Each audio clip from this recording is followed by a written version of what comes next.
Hi everyone, this is Robert and welcome to IDG Live, or if you are listening back to this later, perhaps welcome to In Deep Sleep.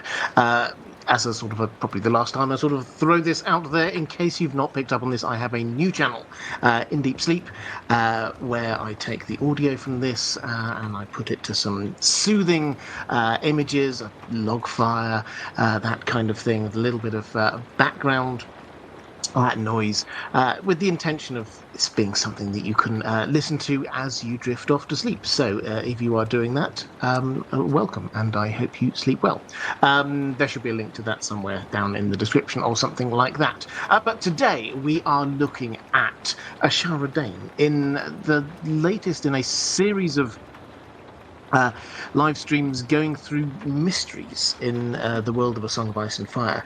And this time it's a person. It's not just like what happened there. It's the entire character of Ashara Dayne is quite a mystery. And she has captured the imagination of a lot of the A Song of Ice and Fire community, despite the fact that she's actually only mentioned by name 6 times in the entire story of A Song of Ice and Fire. We don't meet her. She's not around during the story, so we don't know what she's like.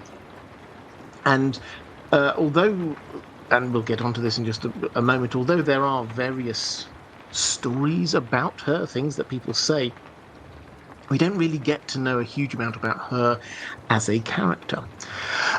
What we do know are a few little bits of history. She is from House Dayne, which is one of the oldest and most unique houses in Dorne. And she was a handmaiden to Elia Martell, who was married to Prince Rhaegar. Her brother, Arthur Dayne, Sir Arthur Dayne, legendary knight, Sword of the Morning, keeper of the great sword Dawn, he was best friends with Rhaegar. So that was quite a close-knit little group. We also know that she was, we hear this from a few different people, she was beautiful. She had dark hair, she had purple eyes. To get the purple eyes thing out of the way, George R. R. Martin has confirmed that, yes, House Dayne often have purple eyes. That's part of the colouring of House Dayne. This does not mean that they're secret Targaryens. He's been very clear about this. He's saying, or secret Valyrians. He says sometimes different ethnicities share the same characteristics, and that's what's going on here. So they seem to be, and we'll talk about House Dayne more broadly another time, perhaps. But they seem to be from. Have arrived a very long time ago, completely different from the arrival of the Andals or the Rhoynish or the First Men, a different group who arrived. They specifically followed this falling star, which landed on this island on the south of Westeros, which they then named Starfall. And from that falling star, from that meteorite, they forged their great sword, Dawn.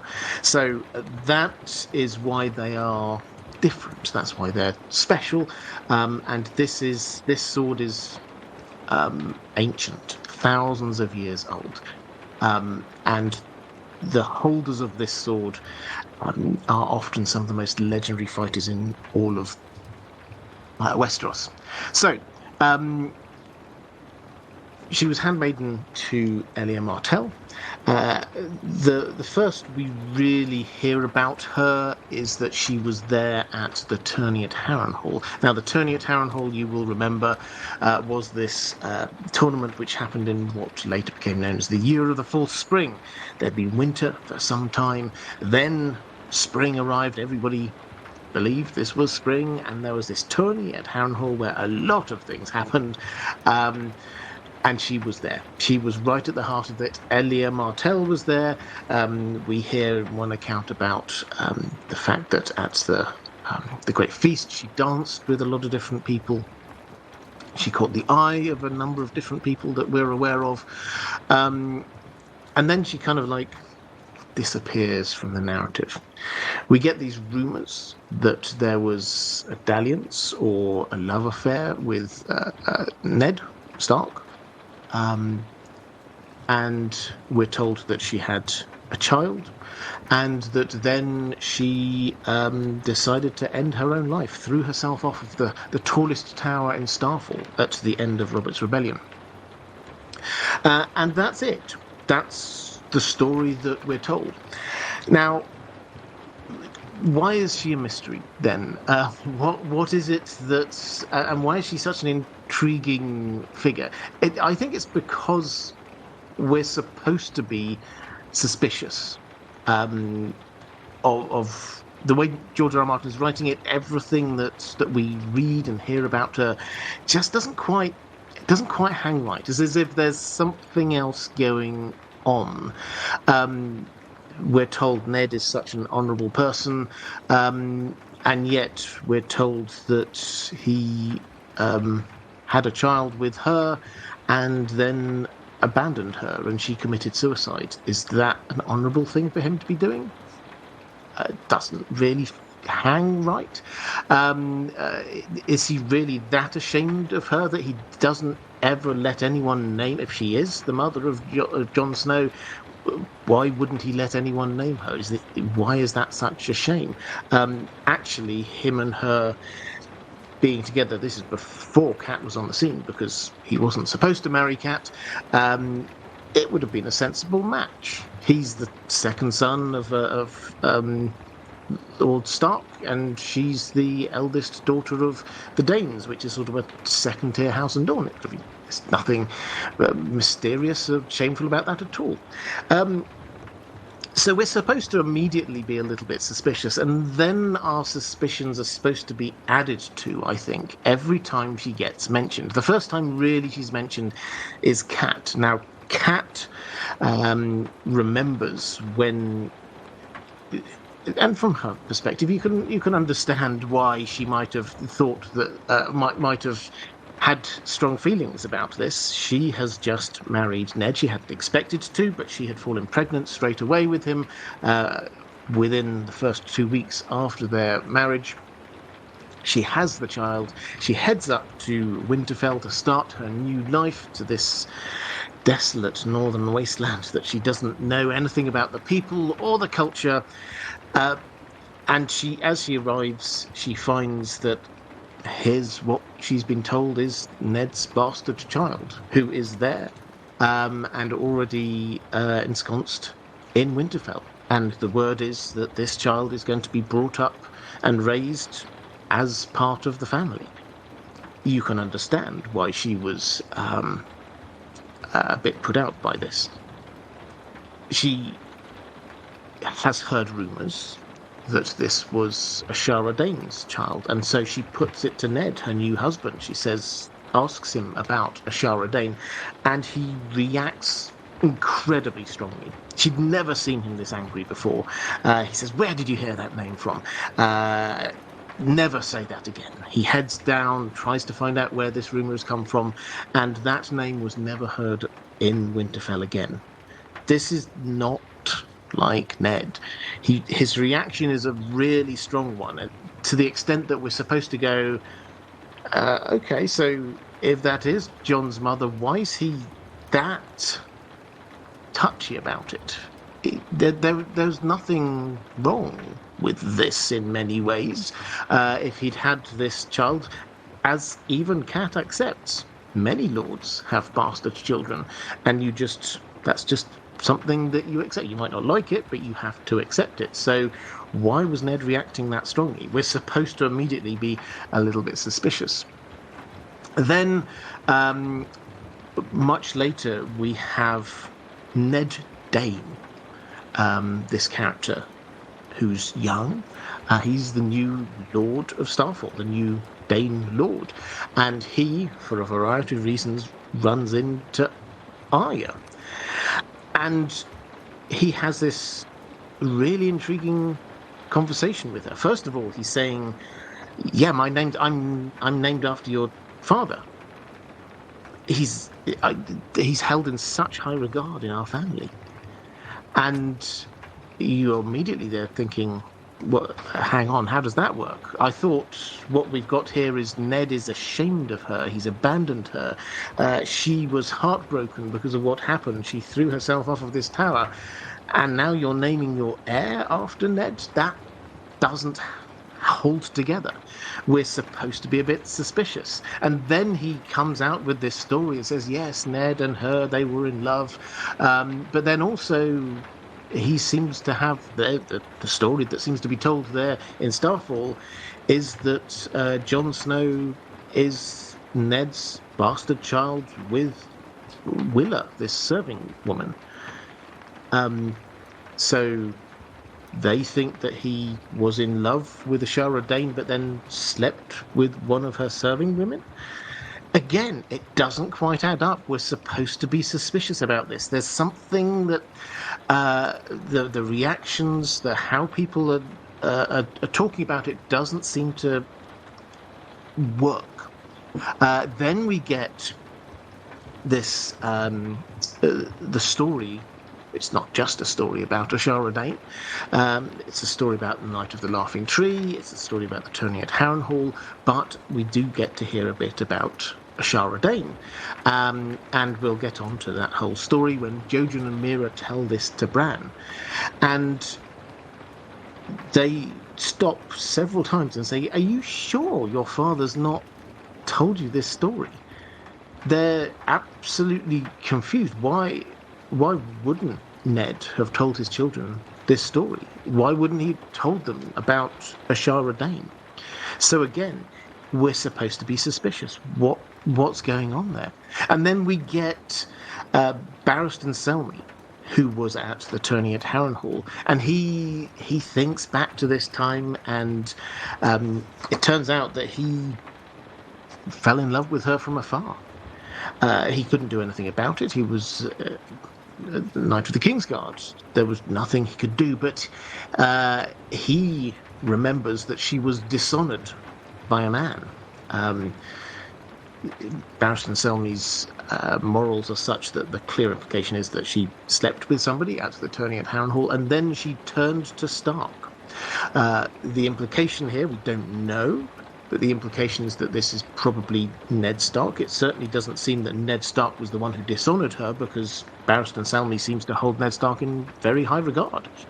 So, again, this idea that Ned slept with her doesn't quite work out.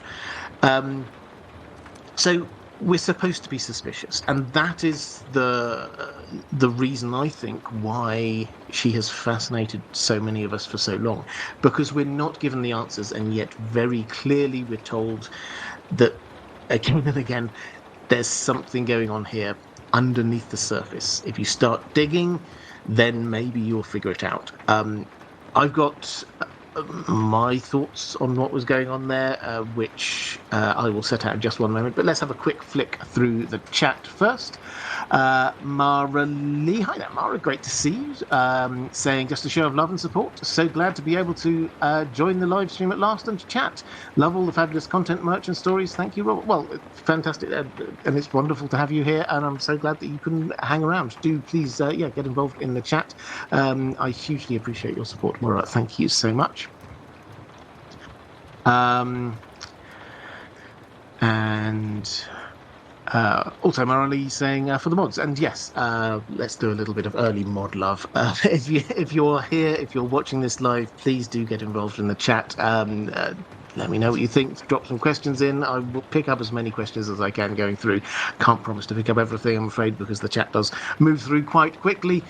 But the moderators are the people who keep the chat going, make sure that we don't get invaded by spam bots and the like, and just keep it this positive community. So it should be somewhere where you are able to share your thoughts and your love about the books, the stories that we all enjoy. So if you are here, could you just show a little bit of love to the moderators? People are asking about what's with the XP. I do not know, is the honest answer. I will have a look. I'm not aware of it. There's something that YouTube are doing with XP. Oh, pass. That's not something I'm aware of. Maybe they sent me an email or something that I didn't read. I don't know. James Boris saying Sir Pounce is secretly Ashara Dayne. Yeah. Thank you. One thing that a lot of people have concluded from all of this is that Ashara Dayne is not dead. What happened was faked. We don't have, we don't have eyewitness reports. We just have a story of this is what happened. We don't have a body, etc., etc. And so a lot of people have come to the conclusion that Ashara Dayne is hiding somewhere, changed her identity, and this does kind of, even if you ignore everything else that was going on, or might potentially be going on, it does kind of make sense that she might want to do that. Because the whole rebellion was started, yes, there was the Mad King Aerys was doing Mad King things, but Robert Baratheon was livid with Rhaegar. He hated him because of what he thought he did to Lyanna, the woman that he was supposed to be marrying. To the extent that when Rhaegar's children, very small children, are killed by the Lannisters, he's actually all right with that. He's quite fine with that. And the very clear implication, he is going to hunt down absolutely everybody who was there connected with Rhaegar. Now, when you start to think about it, that's what I mentioned a bit earlier. There was actually quite a close-knit group there. All of them are actually either dead or disappeared. Rhaegar, obviously, Elia and her children. But also then you get Arthur Dayne died. John Connington was exiled and was believed to have died. We get Miles Mouton died. We get Richard Lonmouth disappeared. There's a great theory about where he is in the story, but he's disappeared. So all of these people who were close to Rhaegar have been killed or have disappeared. And so because Robert Baratheon would almost certainly hunt them down if he thought they were in some way complicit with what happened. So there is a motivation there for Ashara Dayne to fake her own death. Christy Monith, thank you very much for the super chat. I didn't see a question attached to that one. If there was one, just drop it into the chat. I'm sure one of the moderators will bring it to my attention. So Tony Stead saying 0 Ashara Dayne dialogue. We know nothing yet. I mean, this is the point I'm trying to make, is that she captures our imagination, but we don't hear her speak. We don't, other than a few sort of stories about what happened to her, we don't know about anything from her perspective, what she believed, we don't get, there's no visions of her going back into the past that we see her like we do with some characters. So yeah, nothing.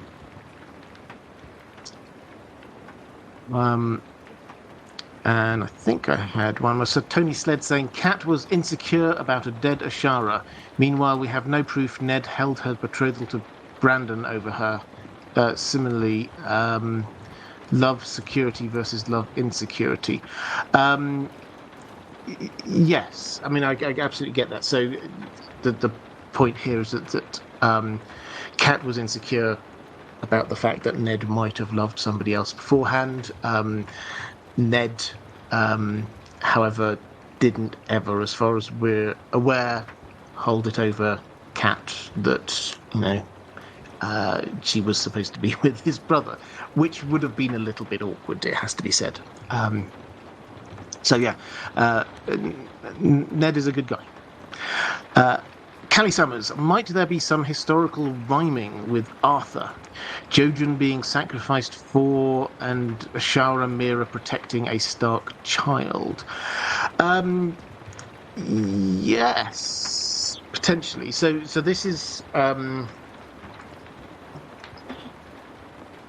the working theory here. I assume you're saying is so that Arthur Dayne died in protection of a Stark child. Jojen also has probably we'll get into Jojen paste. I've got a random question later about Jojen paste. Actually, potentially it has died for another Stark child. This is Bran, and then we get Ashara Dayne, who is also involved in protecting this Stark child, and Mera also involved in protecting Stark child. So yes, there's an echoing there, definitely.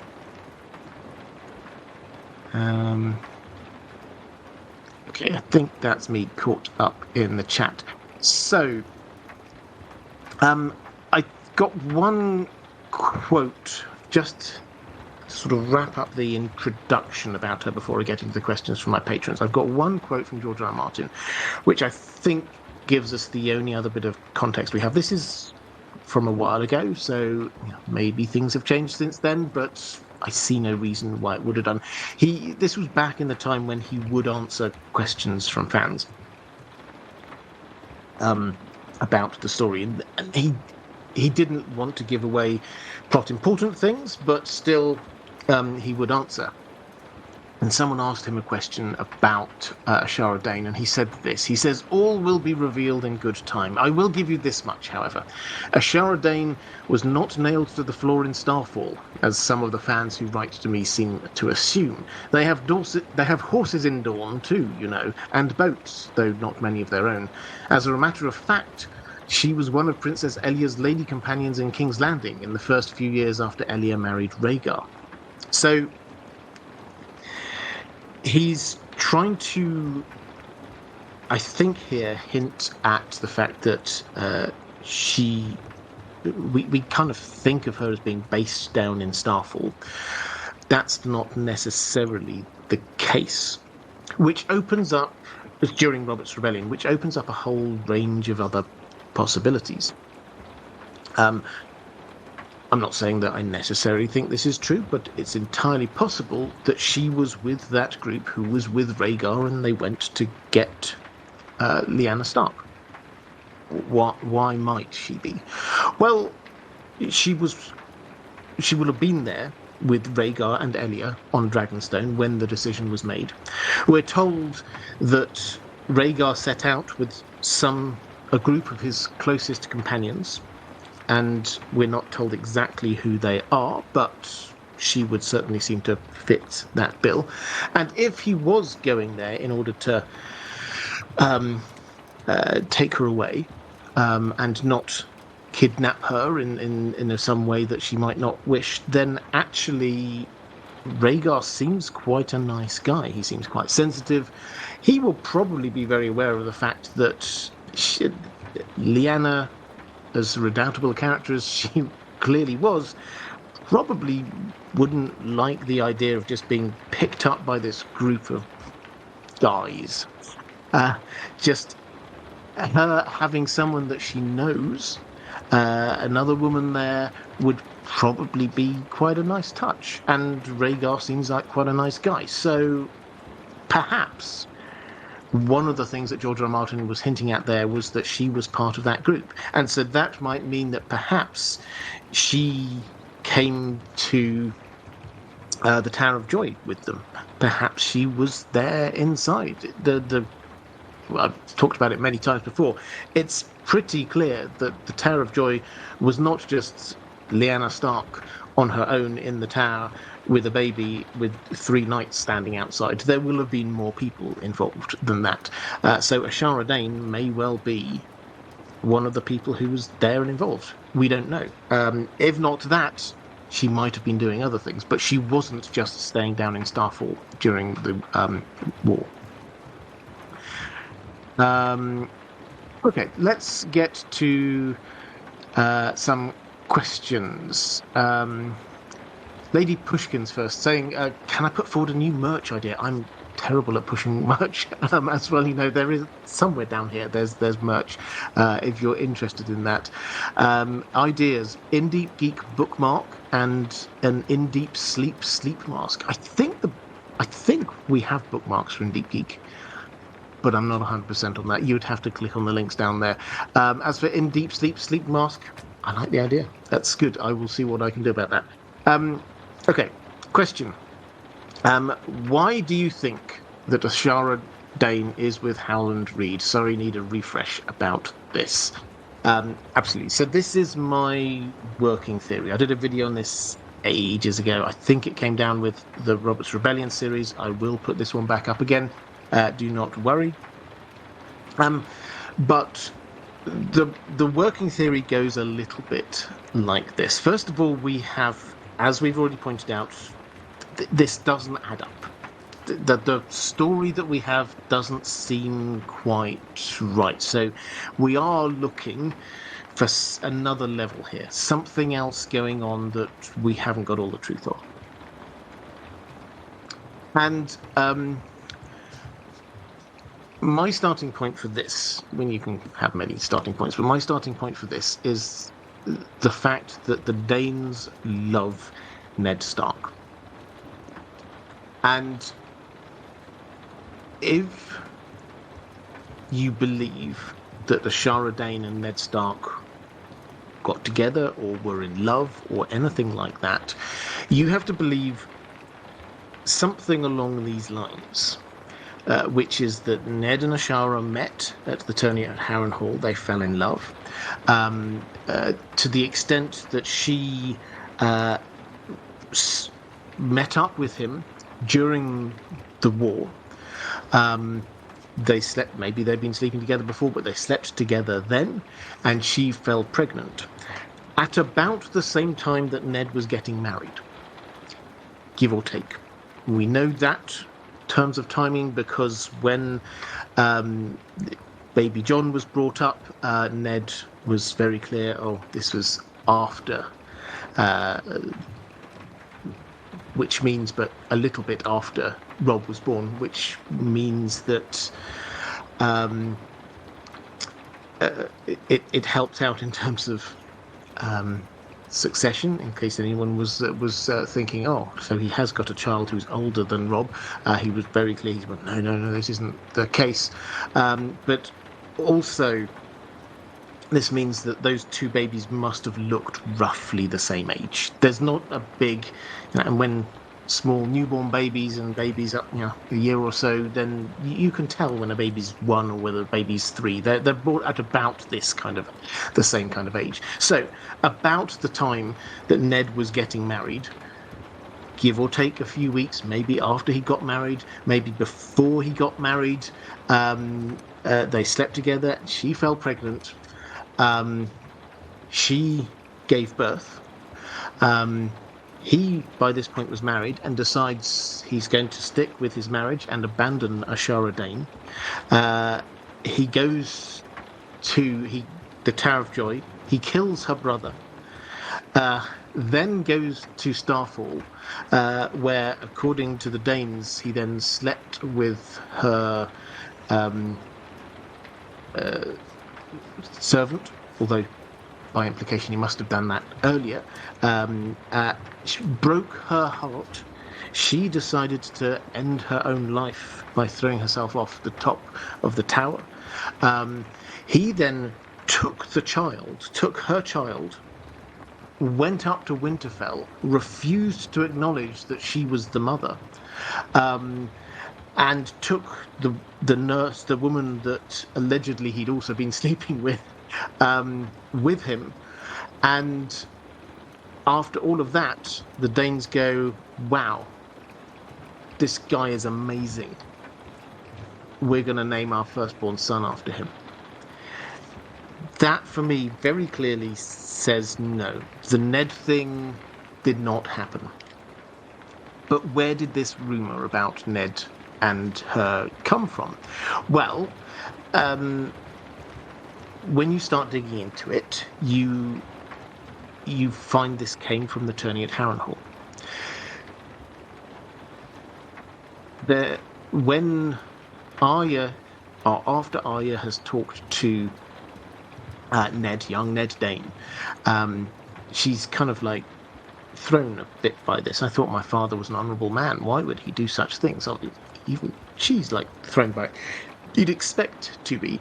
But there's a guy there who was part of the Stark uh, Team Stark for a long time, Stark retinue, who'd been at Harrenhal. And he just kind of downplays it. So what? Doesn't actually matter. Plenty of men in tourneys have this kind of, you know, he wasn't married at the time, and it doesn't. It's so what? The line goes. So what if he has a bit of a fumble in a tent? The clear implication is that there were people heard what was going on in a tent. You can't hide much in a tent, and that's where the rumors started. So this rumor amongst the Stark staff carried on all the way up to Winterfell. That's where Cat heard it from, but it all stems from the tent at Harrenhal. Now, if we've decided it probably wasn't Ned, who else might have been there? We're pretty sure it was Ashara Dayne. Somebody presumably saw her going in. Who else was there? Well, we're actually told that Ned shared a tent with Howland Reed, which is interesting. So suddenly we get this idea, oh, well, maybe Howland Reed is in on this. Then you get the story that Jojen and Mera tell Bran, and the one that they can't believe that they've not, that Ned hasn't told his children about. And the way that the story is told is basically, it reads a bit like How I Met Your Mother kind of story. It's about Howland Reed and what Howland Reed was doing at the tourney at Harrenhal. And we get the whole story about the Night of the Laughing Tree, and then we get to hear about the feast. And we read about how his eyes suddenly fell upon this beautiful woman with long, dark hair, purple eyes. She was amazing. And here's the list of people that she danced with that night. It's a really weird story to tell your children, oh, if that wasn't their mother. You'll never guess, kids. Just before I met your mother, I met this amazing woman. She was so beautiful. Let me tell you, I couldn't take my eyes off of her all night. She did this, she did that, she was dancing with this person. She was amazing. And then I met your mother, and it doesn't ring true as a story for me unless Howland and Ashara met. And the way the story is structured is that she is the maiden, he is the lad. Everybody else has got names. They're not named as like, and then Ned did this, and then Rhaegar did that, and whatever. Everybody else has got a name based on their house sigil. So all of the Starks are like the Quiet Wolf, or the Wild Wolf, or the Young Wolf. And the only two characters who aren't labelled like that are the lad and the maiden. The story feels to be about them. So, are either of those things stone-cold certainties? Well, no. But I think that's enough to make him the prime candidate for being the person who Sir Barristan thinks dishonoured Ashara Dayne, slept with Ashara Dayne. And it makes sense of what he says happens next, is that she then turned to Stark. Why would she turn to Stark? We're not told exactly which Stark. The implication is that this probably was Ned, but we're not 100% certain, but one of the Starks, for help. Why would you turn to the Starks for help? Well, because they're the lords of the North, and this is Howland's lord. She perhaps knew that she'd fallen pregnant. Maybe she'd fallen in love. What's going to happen here? She needs to talk to somebody. Is there any chance that she could marry him? So that ties in. It kind of works. Why she would turn to this person who otherwise it's a bit random. Why she'd pick him, not one of her, one of her own friends. So all of that is this kind of like hints that might be what's going on. Then we get this idea that she does need to disappear at the end. And Ned Stark, how on earth can they have the Daynes have this high opinion of Ned Stark if she ended her own life because of him? Clearly not. Could they have a high opinion of Ned Stark because he actually saved her life and he organized her to be faking her own death and then smuggled her off somewhere where he knew nobody would ever be able to find her, which is in the Neck. Nobody ever goes into the Neck. Married to the woman that she loves. That feels as if the story hangs together. That gives an explanation for why the Daynes might hold him in such high regard, because everybody knew he was best friends with Robert Baratheon. One word from him and Robert Baratheon would surely kill her. But actually, he helped her to escape. That's why they hold him in such high regard. And obviously he returned the sword Dawn. So, are there any hints that she went to the Neck? Well, nobody goes to the Neck, so we've not seen her. But we do know that she has Mera Reed was born at about the right time for her to be Ashara Dayne's firstborn child, which kind of works. And we do know the name of Howland Reed's wife, which is Jyanna. Jyana, I think, maybe two N's. We know George R. R. Martin loves little wordplay tricks, particularly with people's names. Jyanna, if this is a made-up name, then Jon and Lyanna, it kind of works. And then we get the sort of the last thing, which again, it's indicative, it's suggestive, but it's supposed to make us suspicious, is when Jojen and Mera arrive to swear fealty after Ned's died. Robb is the new lord in Winterfell. Bran is there on his behalf, and they swear fealty to him, and they do this what sounds like quite an ancient vow. But the way they're introduced is as the Lady Mera and her brother Jojen. And she is very clearly the senior of the two. She's the heir, not Jojen, which is odd because that's not the custom in the North. It is that in the North, the oldest born son would inherit, not necessarily just the oldest born. If you were the oldest born daughter, you would not inherit. There is, however, one place in Westeros where if you're the oldest born, it doesn't matter whether you're a boy or a girl, you will inherit, and that is Dorne. So might she have headed up to the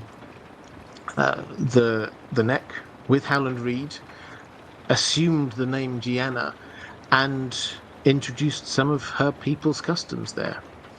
It's entirely possible. So that's my working theory. Now, for me, this all hangs together.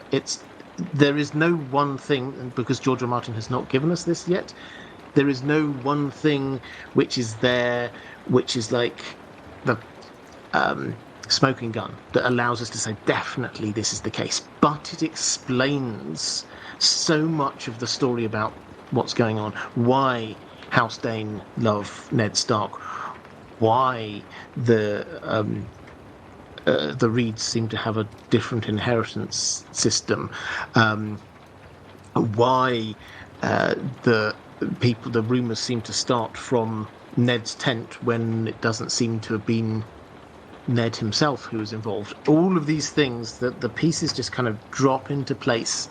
We're waiting for confirmation of it, but that's my working hypothesis.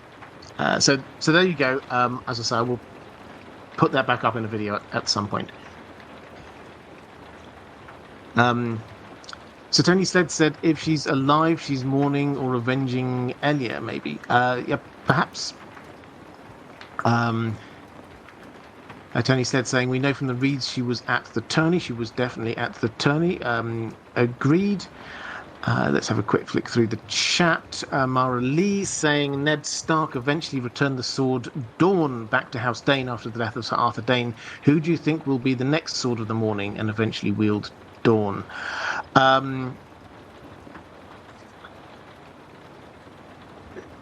So we're not told the exact mechanism, but House Dayne, with their sword Dawn, it's not the way that most of these ancestral swords in Westeros seem to work. It's just passed down to the next head of the family and then the next head of the family. That's not how it works.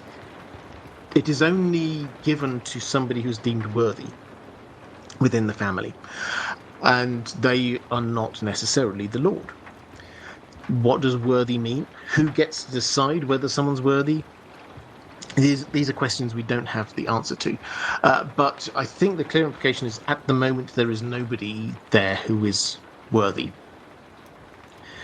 within House Dayne itself. I personally suspect that Darkstar will... Sir Gerald Dayne, from a junior branch of the house, he is definitely not worthy, but I think there's a fair to medium chance that he might steal it and proclaim himself Sword of the Morning. He's on the run now, don't forget. He was involved in Ariane's plot, and then he basically murdered somebody, and so he's on the run, and he needs to find somewhere to go that he can hide from the Martells. He's not the kind of person who will hide, but he will need the protection of somebody who the Martells would look up to. And the most obvious answer to that, I think, is going to be young Griff, who everyone thinks is Aegon VI come back. If the Martells acknowledge him as their king, if Gerald Dayne, with the Sword Dawn, manages to get himself, say, on the Kingsguard, then the Martells would not be able to get at him. So that is my best answer. I don't think he is going to be deemed worthy, but I think he will take it.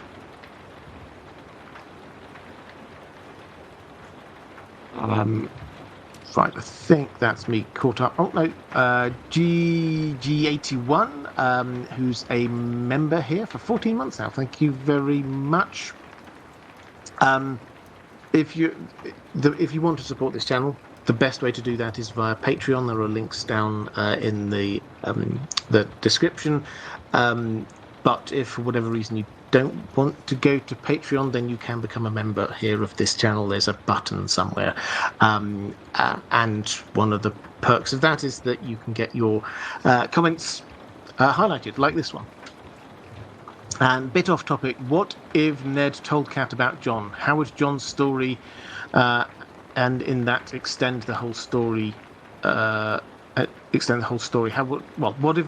if Ned told Cat about Jon? I mean, I think he wouldn't, is the short answer. He was never going to do that.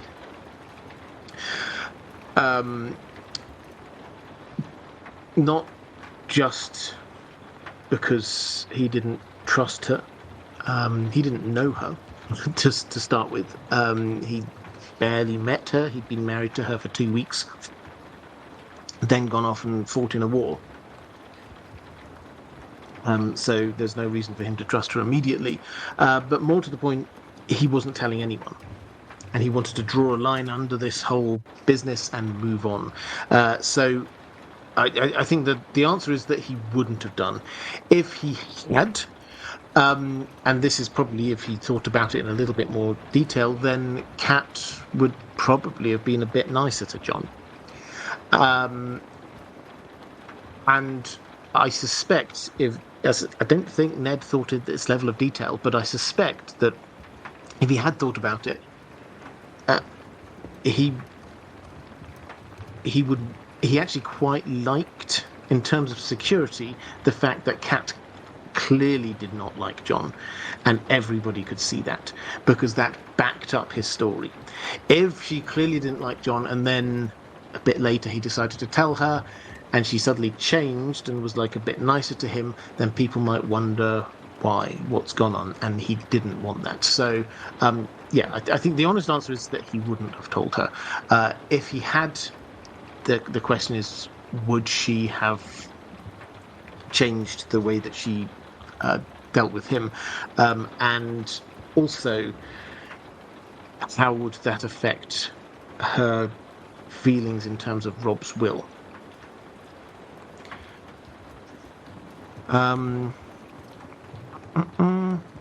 And question GG81, thank you very much, very generous, saying give me some mod love. That's very generous of you, thank you very much. And I think that's me caught up.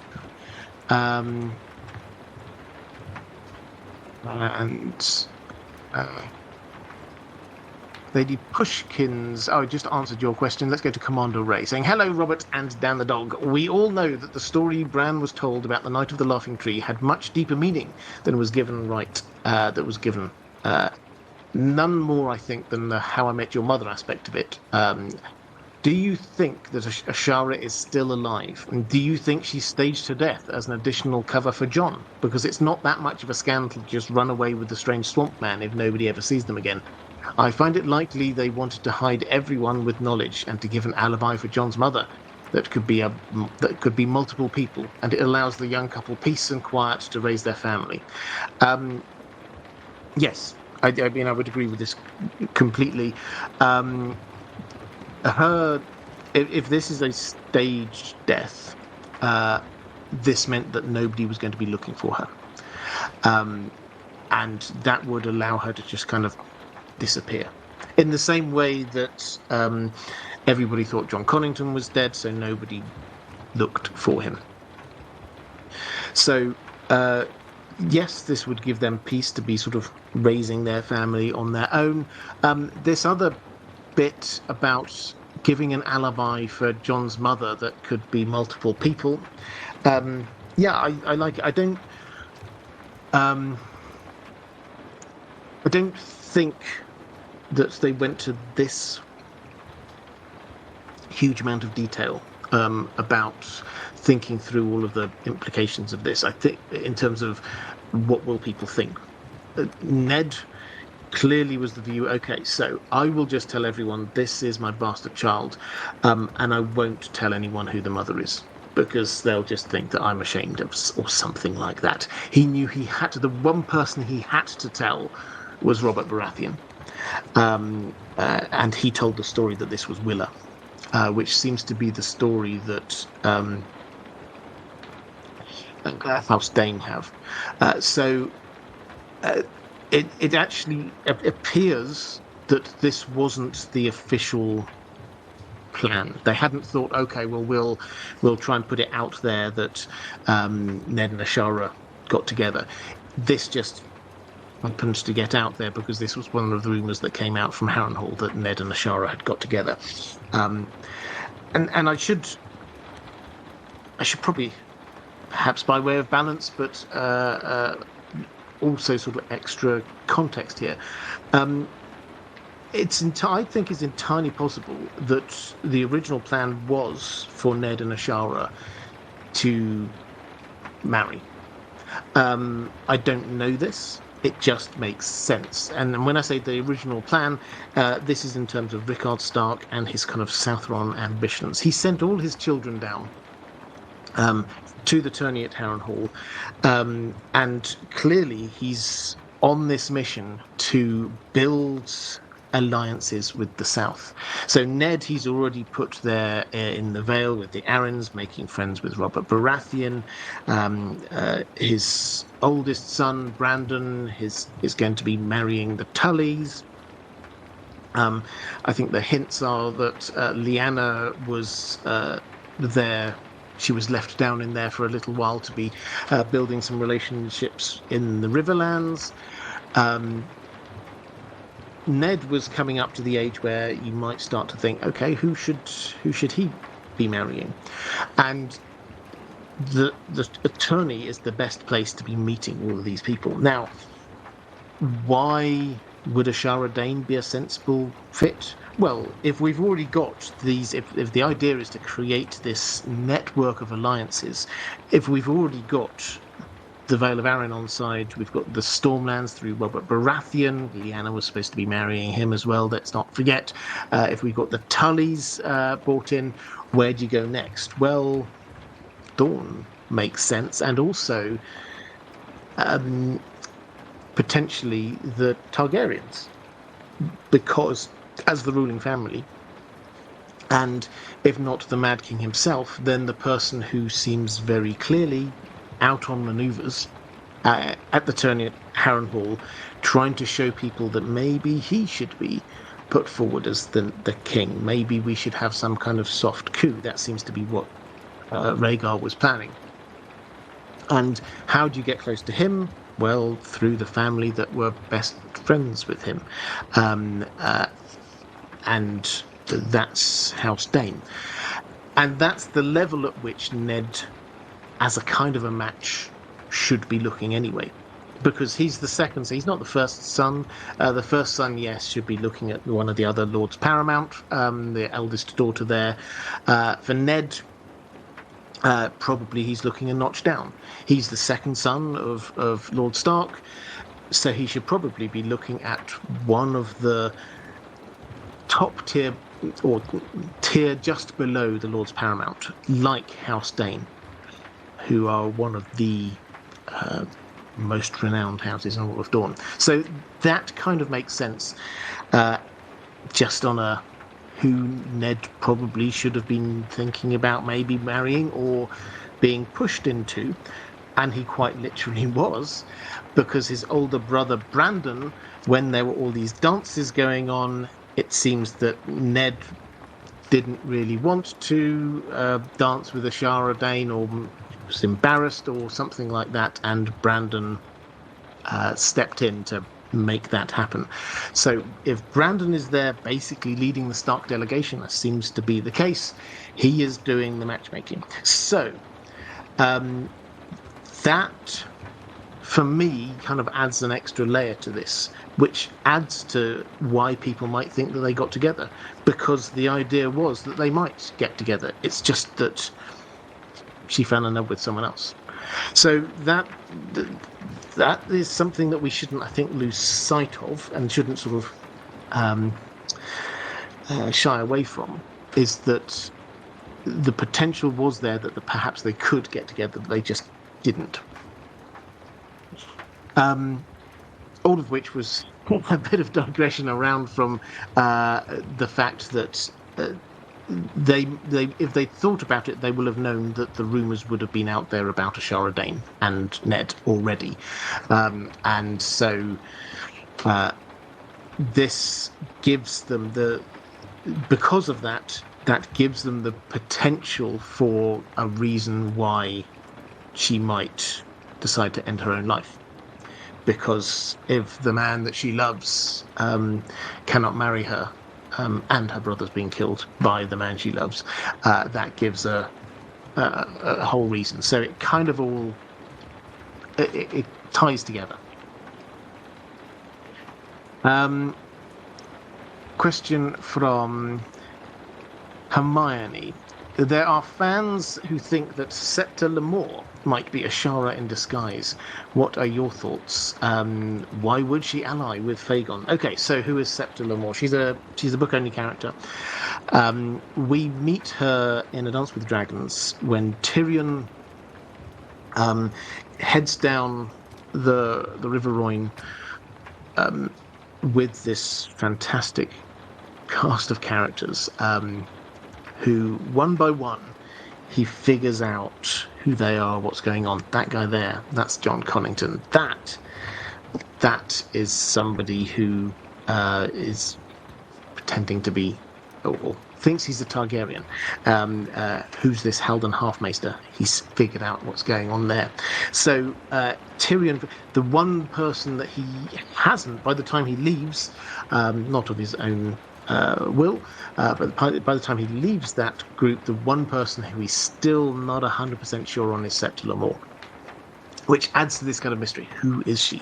Because she clearly was a Septa, but when she disrobes to bathe, then Tyrion says he can see stretch marks showing that she has had at least one child, which seems a little bit odd. Also, her general demeanor doesn't seem very demure and Septa-like, so he thinks maybe there's something else going on. So that's a bit of a mystery.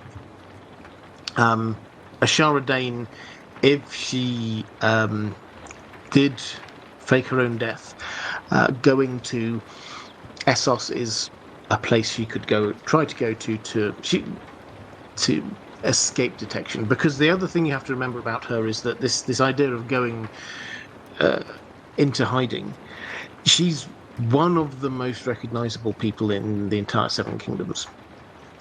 She's a noted beauty. She was known at one of the stars of the tourney at Harrenhal. Everybody was wanting to dance with her. She's got purple eyes, which are really hard to disguise. So if she's going to hide away, it has to be somewhere. She can't just go to Old Town or something. She has to go somewhere people aren't going. The neck works perfectly, or you could perhaps go to a completely different continent like Essos. So I kind of half understand that bit of logic. Why might she be supporting Fegon? If she did think that this was Aegon, the son of Rhaegar, then maybe she would want to support him. So again, that kind of makes sense. That having had a child thing kind of makes sense. So I understand why people have come to this conclusion. Personally, I think not. Partly because of her age, which doesn't quite add up. George R. R. Martin has confirmed that she would be in her 30s. And Tyrion puts Septa Lamore in her 40s. So that doesn't quite add up. Maybe he got her age wrong. But he looks at her a lot. Not in entirely noble ways, it has to be said. And not once does he mention her having purple eyes. So that also seems quite indicative to me, that given the fact that we've already got one person who's got very Targaryen-y looking eyes and had dyed their hair, then I think if there was another person on there who had very Targaryen-y eyes, he might suspect that this was another person who had dyed their hair. So that doesn't quite add up. Added to which also there's the element, I think, of if, as we strongly suspect, that she knows about Jon, why would she go to help out somebody who it potentially could be Jon's rival? It's possible as a theory. I get why people quite like it, but it just feels like a long shot. Why would she study to become a Septa? Why would she go there? Why would she support Fegon? Why didn't Tyrion notice her eyes? Why does she look 10 years older than she is? All of these things, to me, suggest it's not her. And I think you'd have to come up with some pretty strong evidence, other than why not, to suggest that it is her.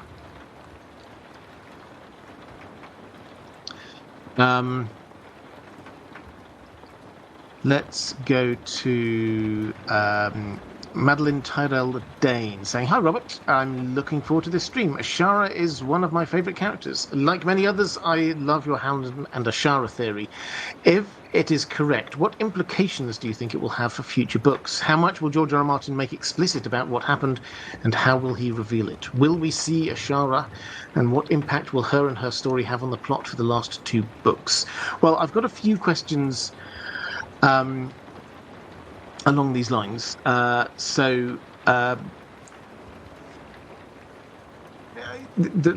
short answer in terms of what implication might this have for the story going forward, I always want to have a really exciting answer to these things. I suspect the answer is not huge amounts.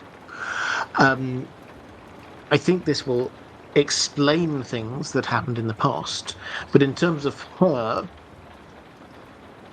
going forward, I don't personally see that she's plot necessary. She has played her part, and it was an incredibly important part. But if she now stays in the neck and rules that while Howland Reed goes off and does bits of exposition for us, that works perfectly well. So I don't think that there's a need for her to be doing anything else. That doesn't mean she won't do anything else, but I don't think there's a plot need for her to be doing anything else. As for how much will George R. R. Martin make explicit about what happened, let me digress a little bit into the stage play. Now, if you've not been aware of this is something George R. R. Martin is working on. One of the many things he's working on in the background. He's not actually writing it, but he is actively involved in this. And this is a stage play about the tourney at Harrenhal. It currently has the title of The Iron Throne, and he's been talking about this for a while. The last update we had said that they'd made very good progress. It sounds like it's written, or mostly written. They've got to the stage of pitching this to potential theatres. This seems to be looking like it will start in London. I think the expectation is that it would then move out. He's talked about New York and also Melbourne, I think, as sort of next stops. But the idea is that it would find a home in London first, and then expand out beyond that. I am probably more excited about this than I am about any of the other non-book things that he's doing or involved with right now, because there are so many secrets in the tourney at Harrenhal, so many things that we can learn. He's said so much happened at the tourney at Harrenhal, you could write an entire book about it, and a George R. R. Martin book at that, like a big, thick tome. There's so many subplots and things going on. This is one of those things that I could imagine he could just subtly drop in some heavy hints or clues about. We don't know which aspect this is going to focus on within the tourney at Harrenhal. It can't cover everything.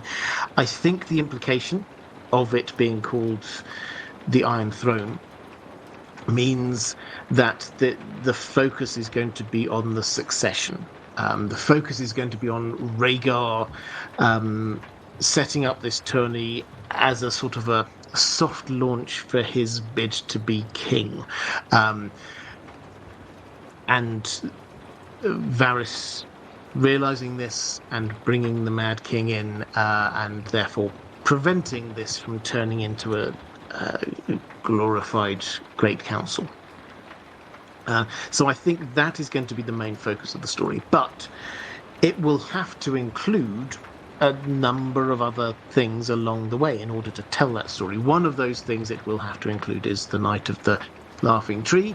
And in order for that to kind of make sense, then we will have to see Howland Reed at some point. So he will definitely have to appear. And if we have Rhaegar, then we will have Elia. And if we have Elia, then we will almost certainly have Ashara Dayne. So the characters are going to be there. And this feels to me like one of those things that he could... Maybe it's just in a stage direction. Maybe it's not revealed in the script or anything like that. A hint about what happens there. So that, I think, is something that could well be real. What Ashara Dayne was up to in the tourney at Harrenhal is one of the things that could be revealed through that stage play.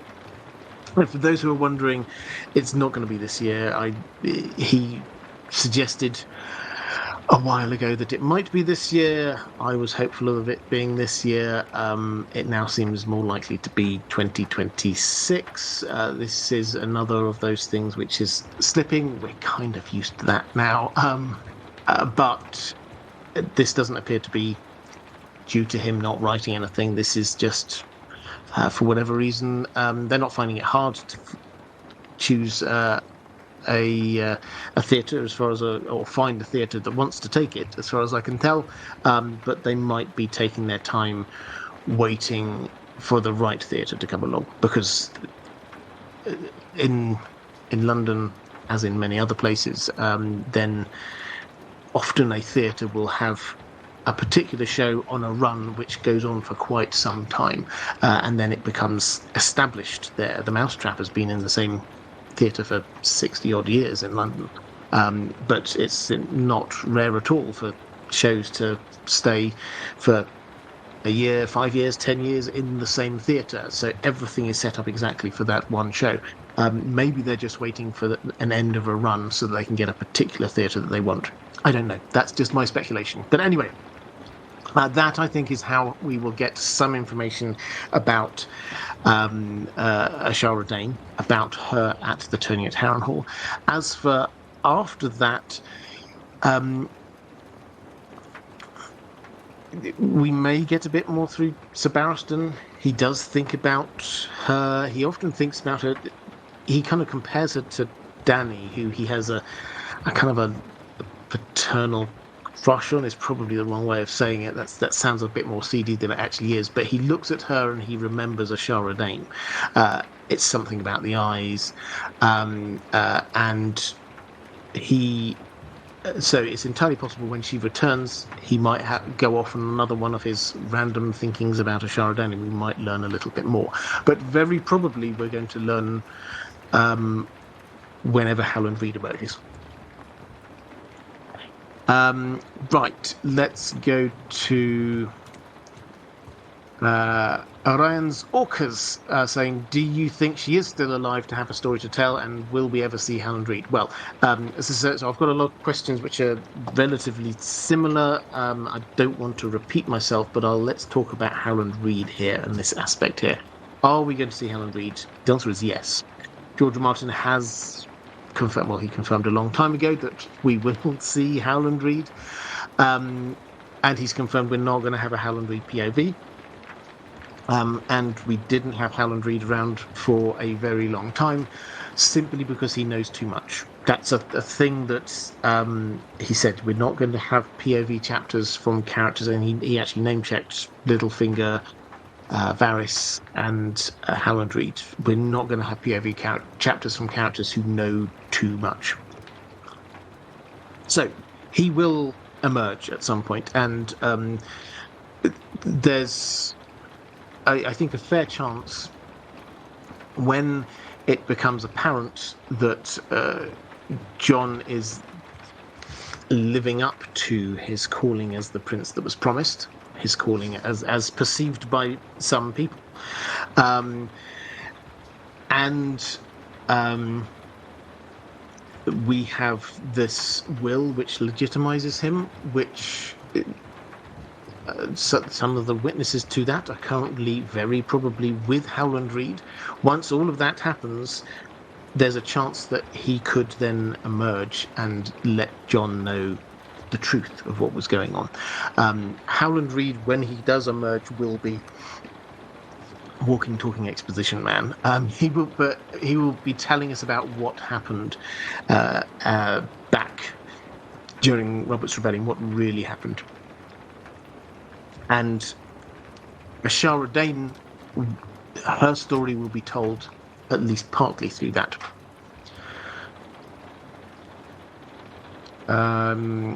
Shira Blackwood has gifted 5 IDG Live memberships. Thank you very much. Yes, that's if you're a member for a while, then you can get to you can give out free IDG Live memberships to people. So thank you very much. That's very kind of you for doing that.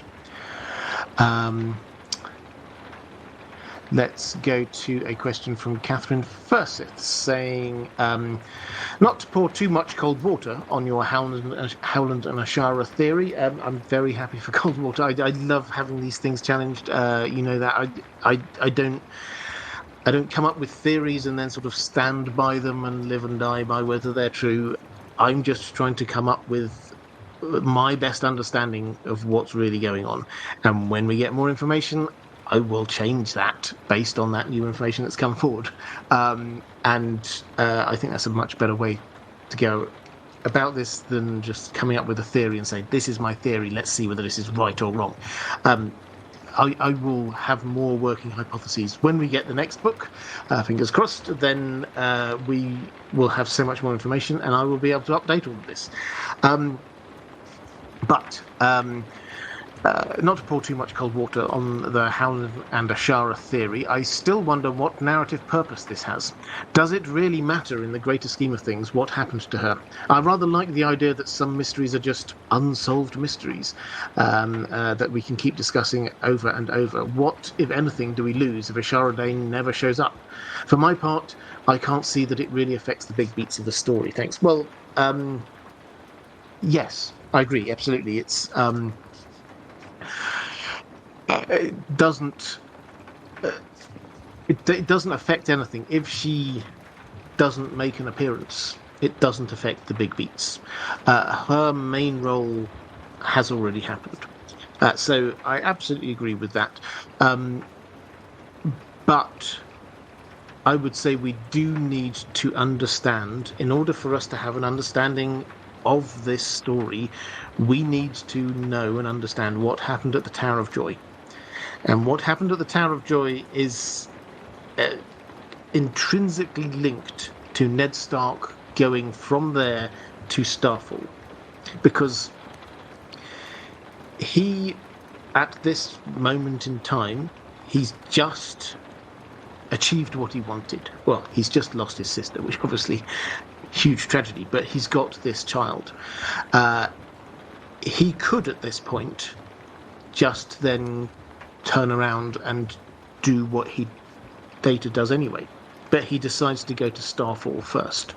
Now, the reason given is to return the sword Dawn, which kind of makes sense to an outside audience, but to us, we know that Ned is absolutely focused in at this moment in time in protecting the life of this newborn child.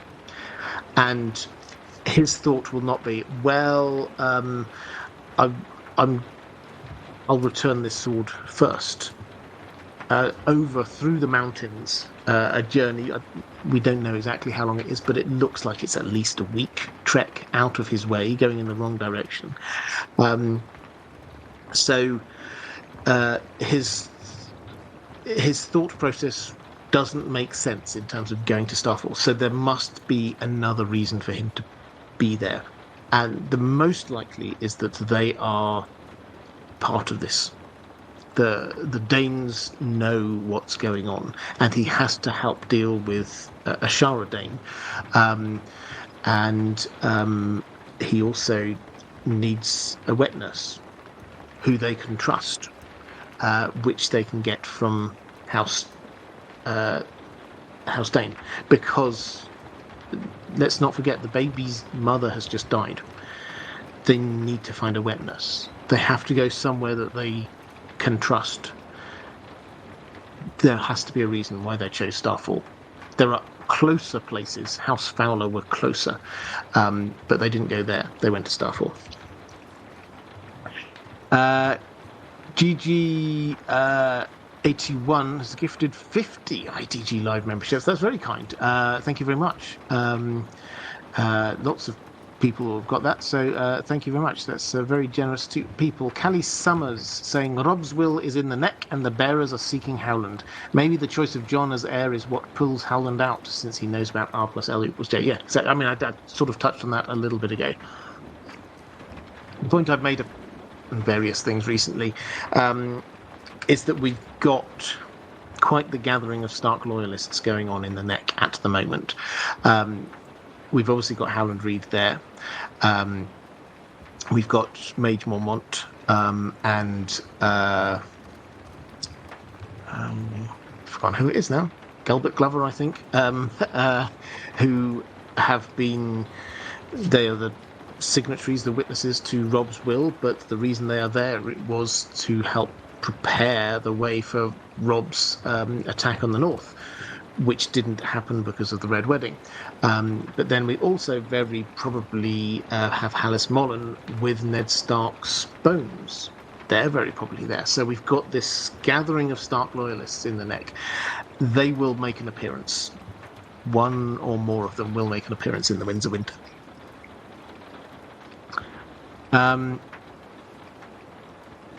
Let's go to question from Corvus Corax saying, "Hi, Robert. Given Brandon Stark's roughish nature, would it make more sense that he dishonoured Ashara at Harrenhal, more so than honest Ned or Howland? When Mera speaks of the Night of the Laughing Tree, she never mentions Howland talking to the purple-eyed maid." So, I think, well, the starting point here is that dishonoured that's the word Barristan Selmy uses. And we have to remember that he is a man of these great high moral principles, very old school. And so when he says dishonoured, that almost certainly means she slept with someone. And he thinks that is someone dishonouring her. Now, there's absolutely no reason to think that wasn't entirely wanted on both sides. It's only him who, let's not forget, has a massive crush on Ashara Dayne. He thinks that she's been dishonoured. So that's the context we have here. Might this be Brandon? I mean, it could. But I think that there's a few points against this. First of all, he is there heading up House Stark at the time. And the only interaction we know that he had with her was actually to push his brother to dance with her, not himself. He did not dance with her. So he seems to... There's no indication there that he was interested at all. Added to which, don't forget where we are. We're in the Riverlands, and that's the Riverlands of the Tully's lands, and all of the eyes of the Seven Kingdoms are on what's going on there. And this is literally a matter of a few weeks before he's about to get married to Catelyn Tully. Yes, he appears to have this kind of roguish nature, but given the fact that he's stepping up as basically acting Lord Stark here, because actual Lord Stark is up in Winterfell, that we really think that he would have slept with random other person in Tully lands just before his marriage to a Tully does feel like a little bit of a slap in the face, and that doesn't quite hang right. Added to which, if this was all about noises that came from Ned Stark's tent,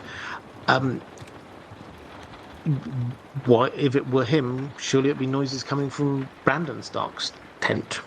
So, yeah, I don't think we can rule it out because we simply haven't got any first-hand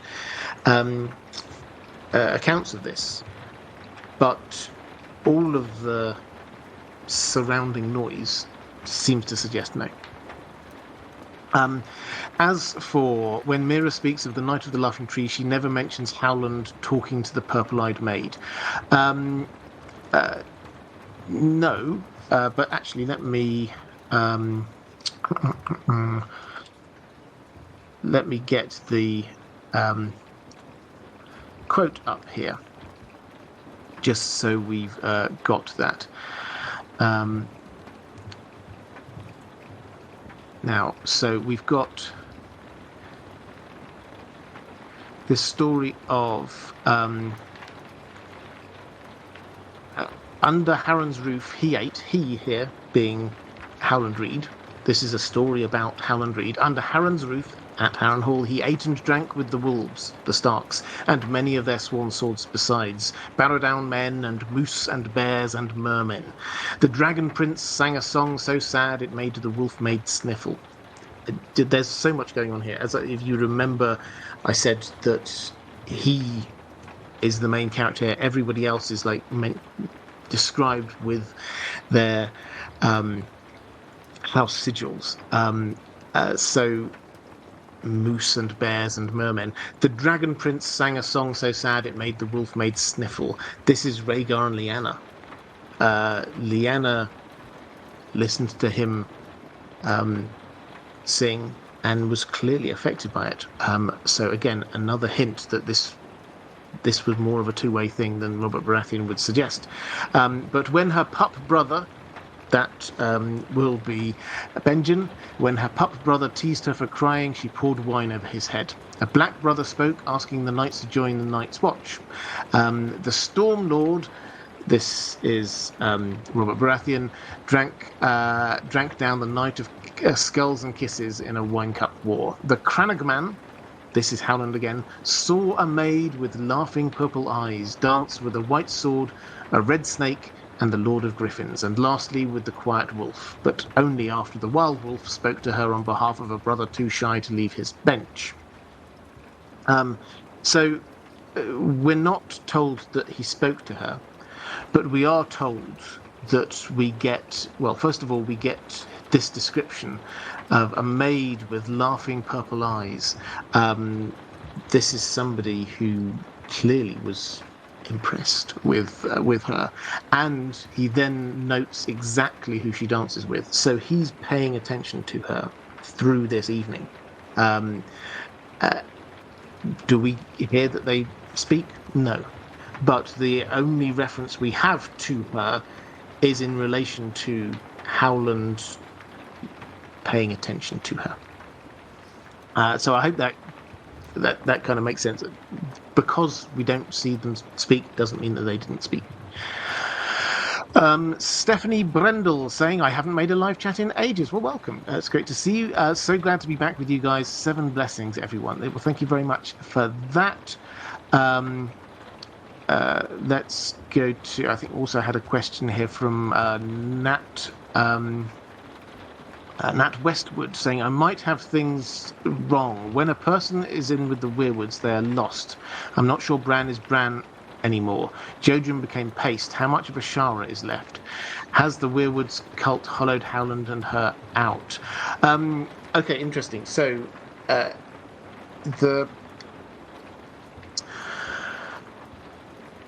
there is nothing to suggest that Ashara Dayne is a Greenseer that we've seen. That doesn't mean she isn't, but there's nothing to suggest she is. So going to the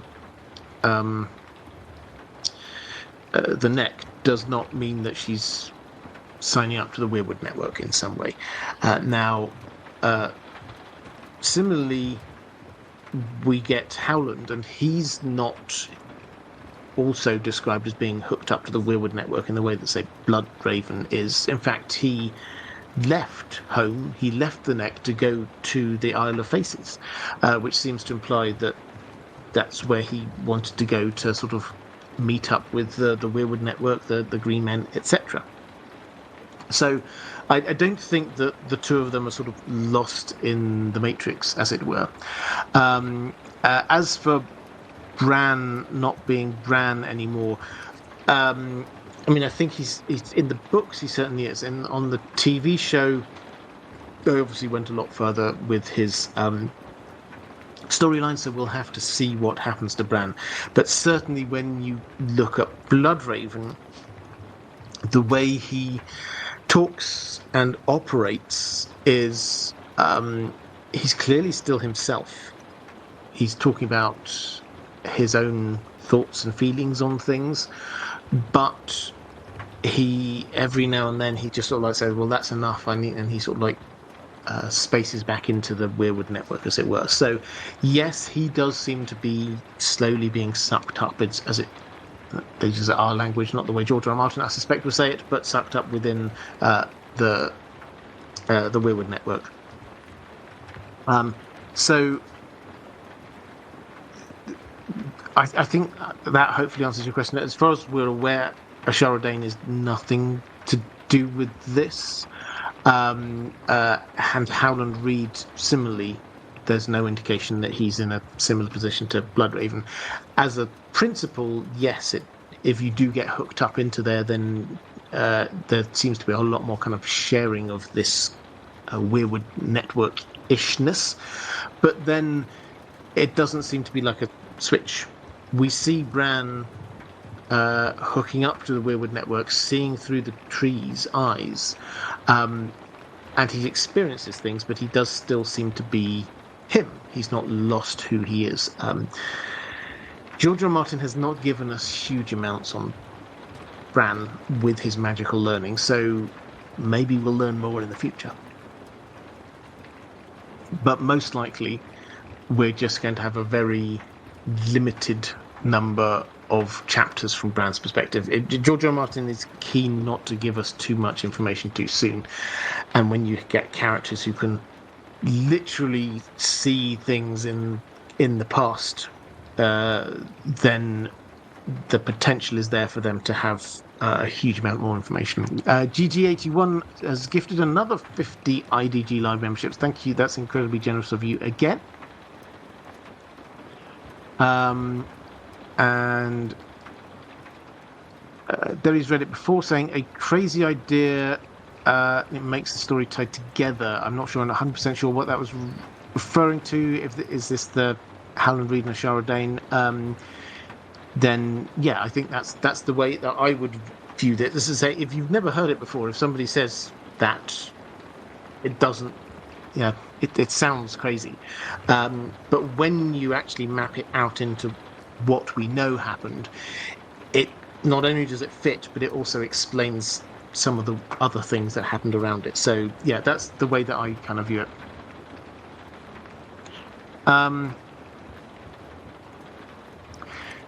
Bear Island saying, hello Robert, I hope you and Dan are well. We are, thank you. Many popular theories may never be directly resolved in the remaining books. The true fathers of Joanna Lannister's children is one example, but could House Dayne be an exception? From Ashara's fate to what really happened at the Tower of Joy to the Dayne house words and anti-apocalyptic powers, we might end up with a lot of information we don't yet have, most likely presented by Howland Reed. It may be just wishful thinking on my part, but what are your thoughts? Yeah, so I don't think it's just wishful thinking. We will get more information about the Daynes. I am reasonably certain on that. Yes, I think I would agree with the first part, that there will be some mysteries still out there, and I can't forget somebody, a couple of questions ago, somebody was saying, I like the idea that there will be some mysteries. Do not worry, I think there will still be some mysteries, things for us to be debating. The example you come up with here, I think, is the classic one. I don't think we're ever going to have a 100% who might be bastard children of the Mad King out there. We're going to be left to speculate on that kind of thing. And also things like, I did a video a while ago, did Oberyn poison Tywin Lannister? I think it appears pretty logical to me that he did, but that's exactly the kind of thing that Um, we just don't know, and we probably never will know, because he's the only person probably who would know for certain, and he's now dead, so we're not going to find out. Um, but will we learn about House Dayne? I think we probably will. Um, I think I don't have the quote off the top of my head, but I think George R. R. Martin has confirmed that he knows the words for House Dayne, but he hasn't revealed them because they're a bit too spoilery, which does seem to imply that they're there for a reason. And it's obvious that the language that's there, they have a sword of dawn. The person who wields it is the sword of the morning. This just fits perfectly with the long night and the battle for the dawn. This sword probably was around during that first long night. In fact, it's quite a rabbit hole, so we won't go into it now. But it's not impossible that sword is Lightbringer. If that, well, in as much as if any sword we have around right now is Lightbringer, that's probably the only one that's possible. So their role may well be hanging on to that sword. I've noted, it's not a theory, it's an observation, that lots of the things which will be important for the next long night, for humanity surviving the next long night, are on islands.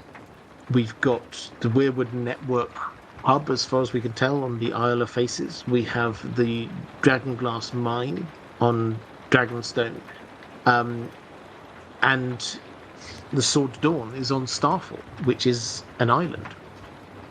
So it's entirely possible that was deliberate. We shouldn't take all of these legends being literal truth. That they went to this island because that's where the stone fell from the sky. Maybe it did, but George R. R. Martin has repeatedly told us that we shouldn't take the legends in his world as literal truth.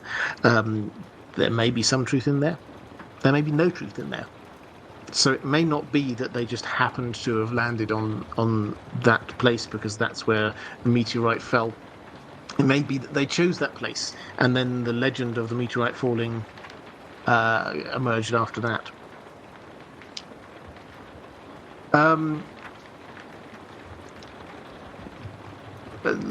Let's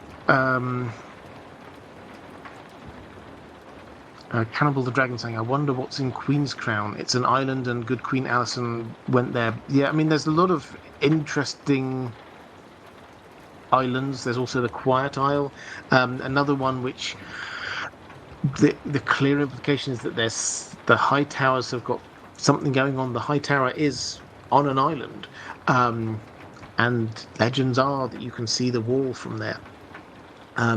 Their sword is called Vigilance. There's a lot of hints there that they are involved in this meta narrative as well, not just an old house. The oldest house, George R. Martin has told us. All right, Sarah Arpegus saying, hello, Robert. Do you think Ashara Dayne was with Lyanna at the Tower of Joy, being a confidant and a friend? If so, might she be the one telling Jon the truth about everything? By the way, Ned Dayne would be a good match for Arya if that whole war/other thing hadn't happened. If she had to be a lady, being a Dornish one would probably suit her best. Well, on the Ned Dayne and Arya, I don't think she's going to settle down with anyone, which I think he probably would agree. Yes, I think Dawn probably is, if you had to pick one place which would work best for her in the Seven Kingdoms, then probably that.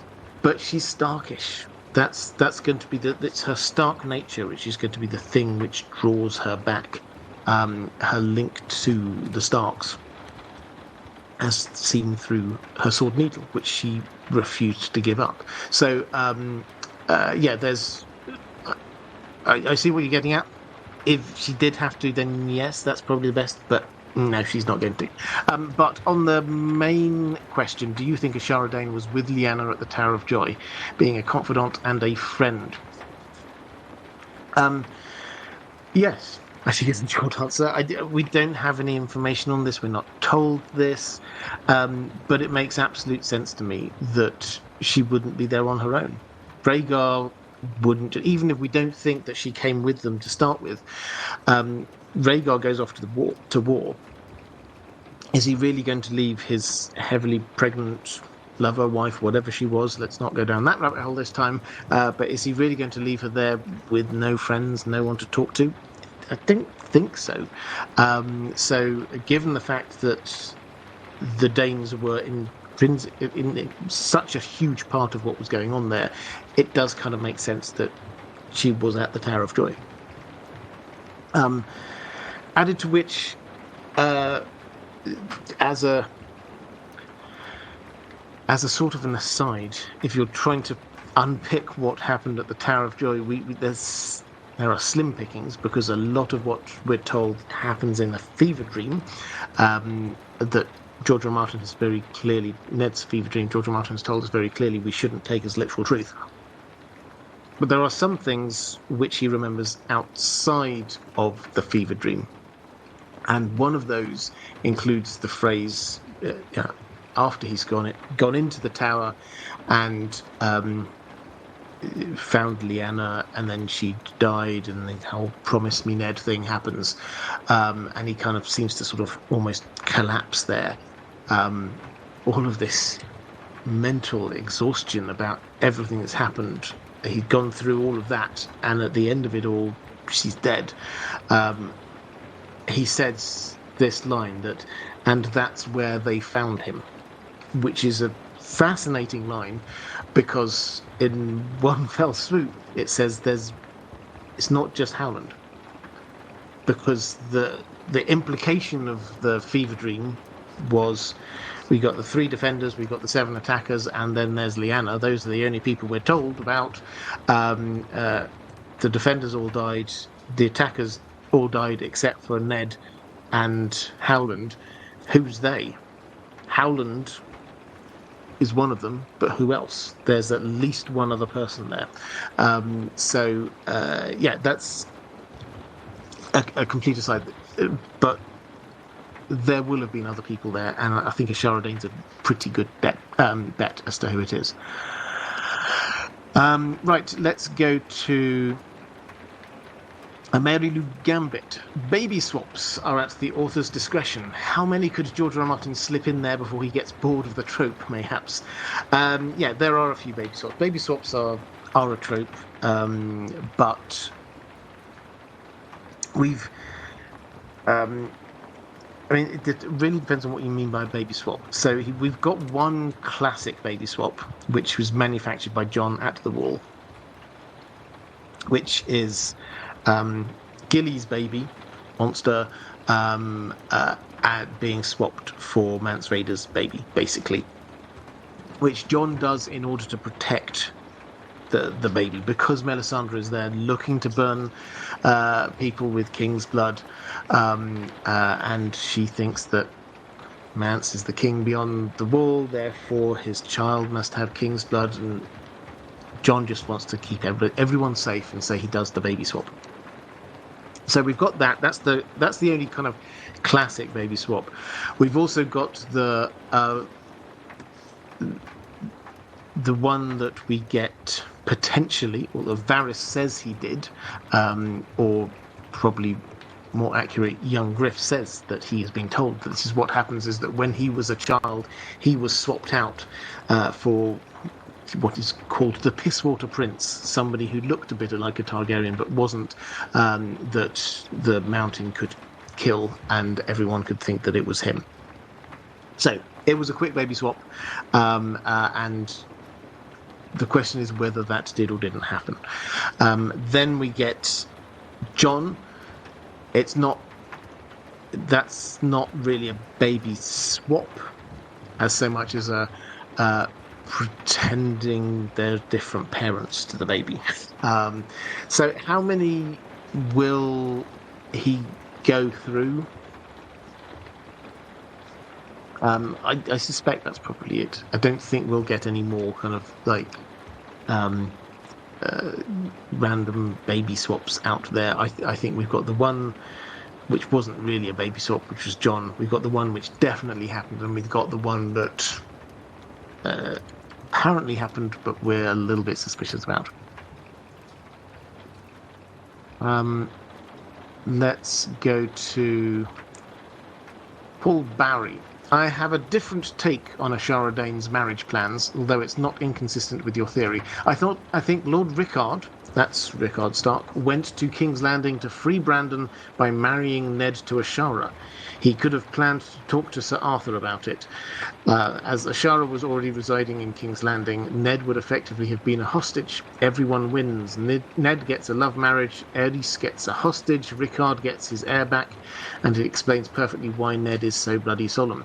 Does it explain why she looked to Stark, which Ashara Dayne apparently did? Perhaps if Barristan even knew, but it would explain why Sir Barristan feels no animosity towards Ned. It was a proposed betrothal that never happened. Okay, I mean, I think this is an interesting idea. I don't think it.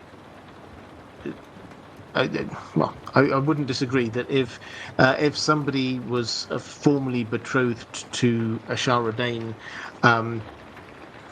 or proposed to be betrothed,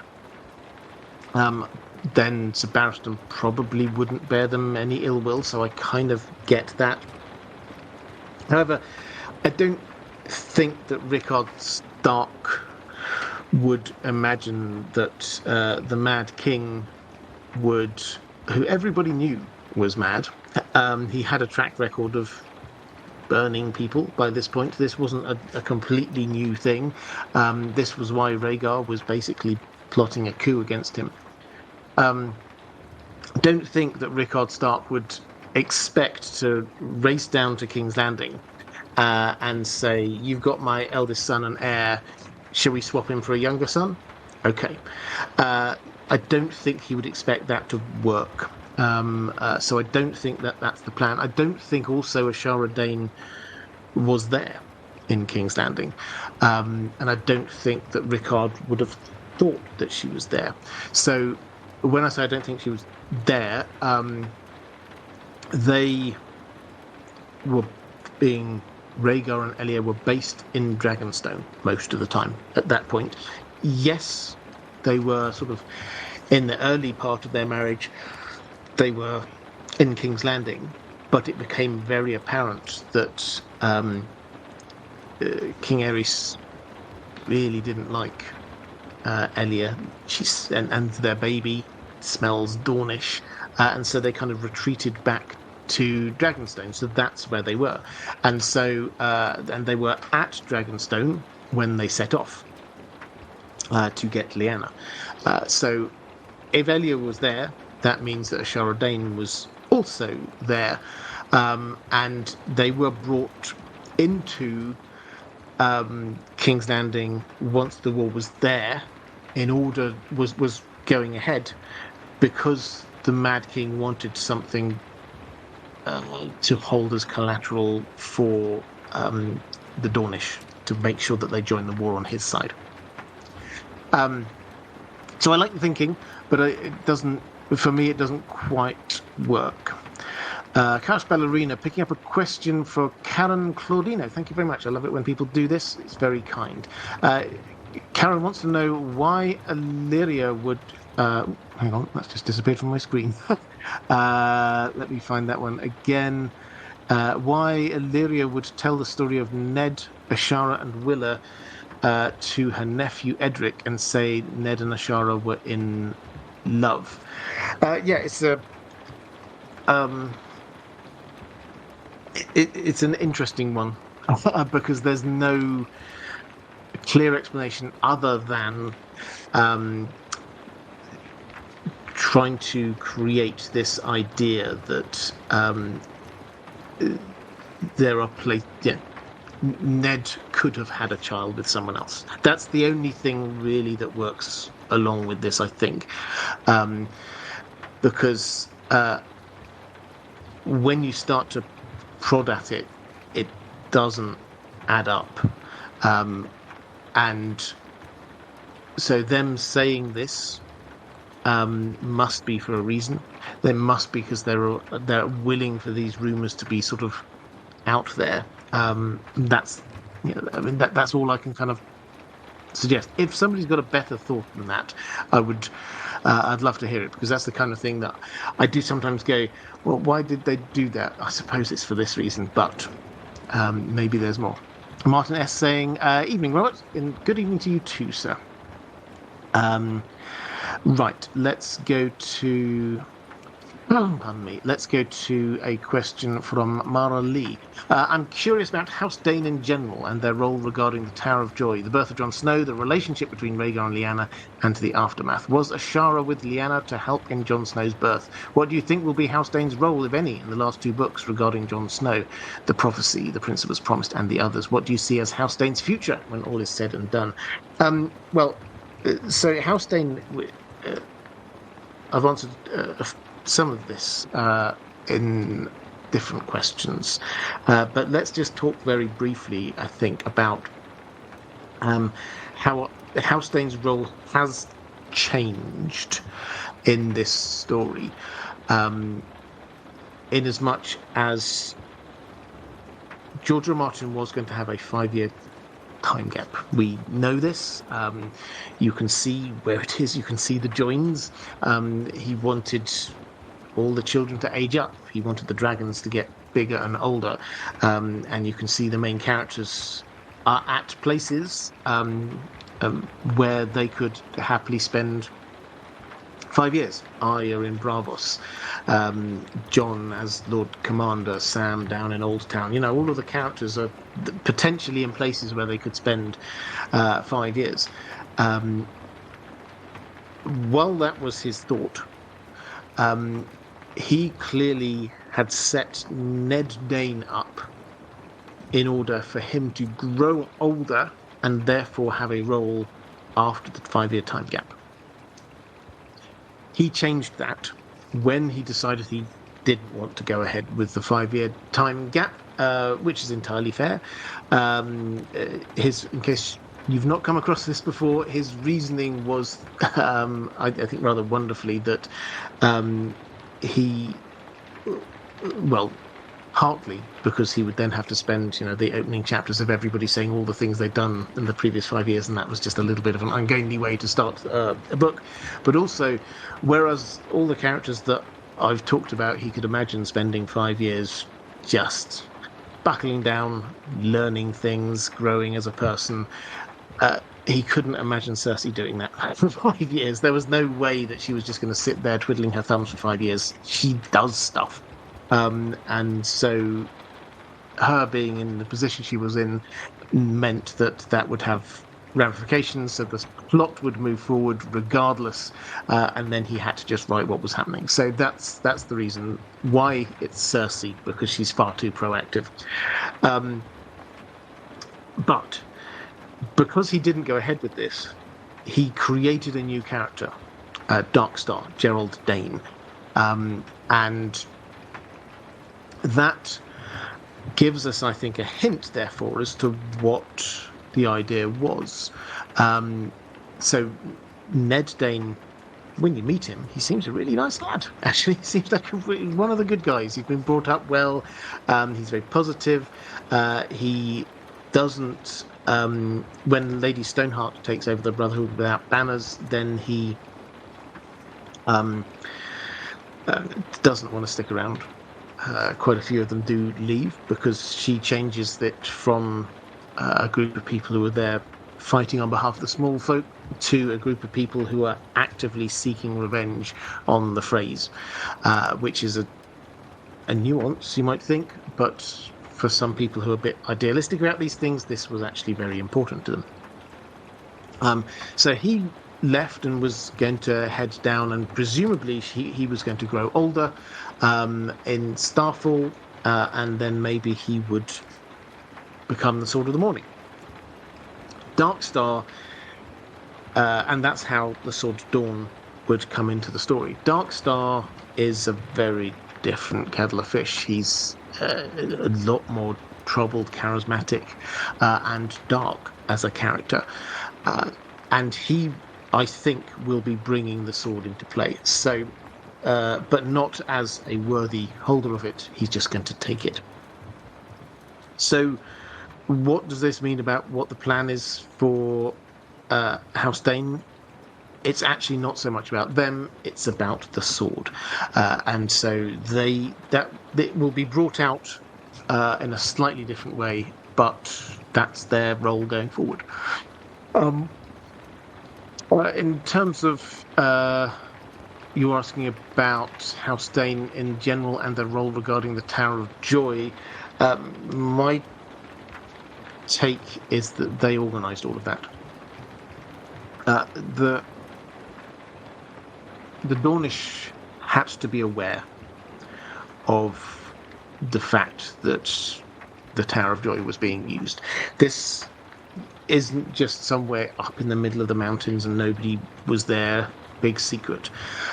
This was one of the guard posts, the lookout posts on the Prince's Pass, which was the main way in and out of Dorne during a civil war. They will have kept a very close eye on what was going on. Are there any armies coming into Dorne? They need to know. They will have manned their watch posts. They will be keeping an eye on things. There's a whole House Fowler. Their primary role is to be keeping an eye on the Prince's Pass, to be guarding it and maintaining its defences and the like. They will all have known that Rhaegar, the Crown Prince, and some Kingsguard have pitched up in Dorne. This was not a huge secret for them. And once they're there, and the clear implication is that they were there for some time, several months, they will have had to have provisions. You can't just pitch up there and just like, oh, we'll be okay for a while. They will have had to have provisions. They will have had to get, and Rhaegar will have wanted, probably a maester to be caring for Lyanna as she's pregnant and heading towards childbirth. They will have probably wanted Lyanna to have somebody there with her that she can talk to and be friends with. But fundamentally, they need somebody bringing in sandwiches, they wood to burn on the fire, water, all of these kinds of things they will have needed. And who does that? Well, I think the clear implication is that this is House Dayne who were in charge of all of that. Martin S. saying, happy Feast of the Ascension. And to you, thank you very much. I didn't know that was today, but if you're celebrating, then I hope that it is a good one. Let's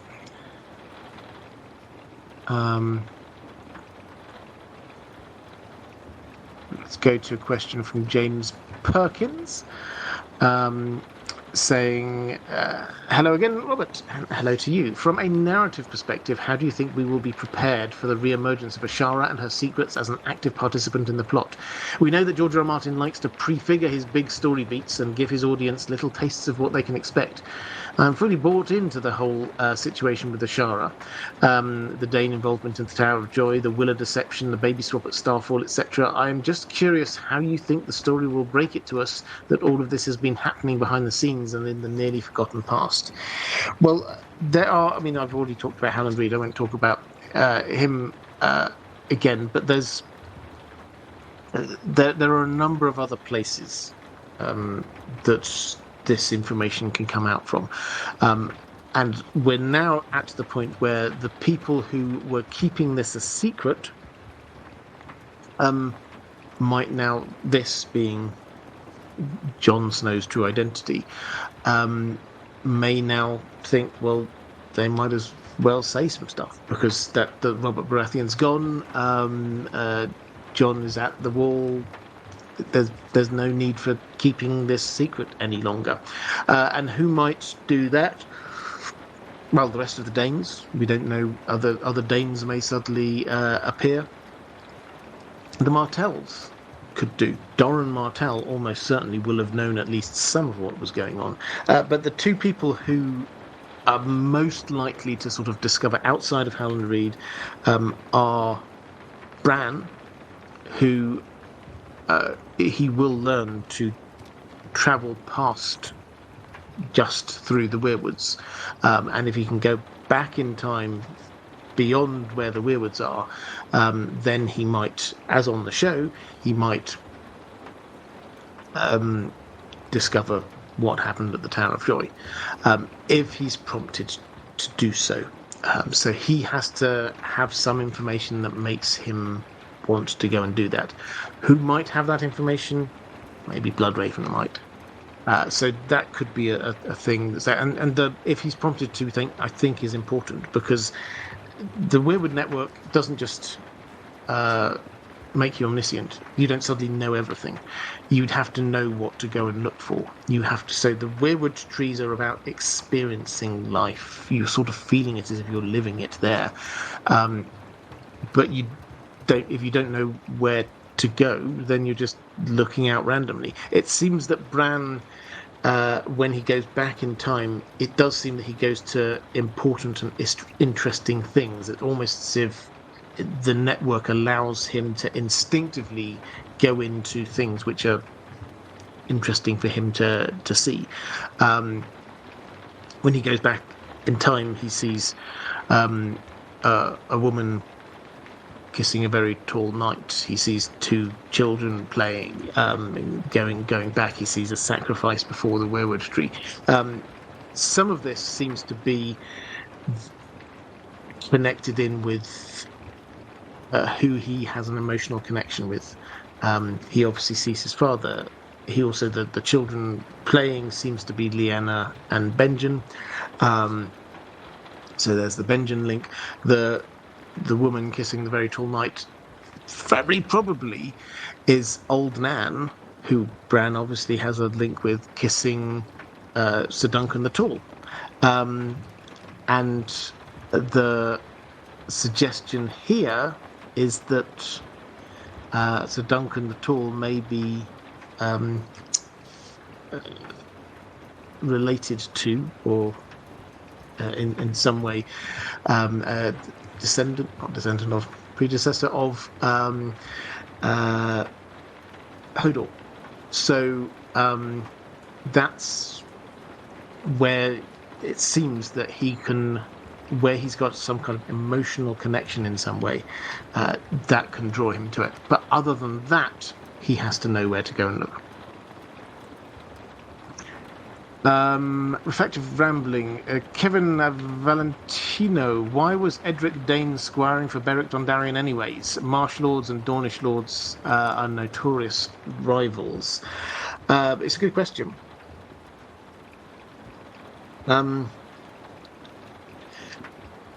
Beric Dondarrion was engaged to a Dayne.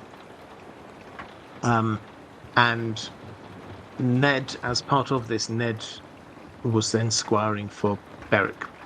Now,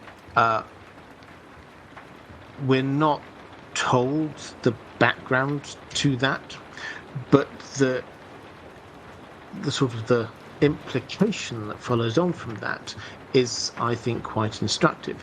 Ned Stark, when he's faced with this with these reports that the mountain is out there in the Riverlands causing untold amounts of damage, his first instinct is to go himself, to go and deal with this. But he can't, because his leg's injured. And so he then has to think, who can he trust to lead this group of people? And he picks Beric Dondarrion, which sounds like it's a random pick, but actually the only family that we know of that recently the Daynes have been allying themselves with has been House Dondarrion. And so Ned, who knows that he can trust House Dayne completely, will have looked at that and gone, if they trust him, I will trust him. So that's the sort of the implication that goes on from there. We haven't been told, I think, the reasons why those two got together, but Edric Dayne squiring for Beric Dondarrion is because Beric Dondarrion was engaged to marry one of the Danes, and one of the tragic things that he talks about when he comes back is he can't remember what she looks like. Each time he comes back, he loses a bit more of himself.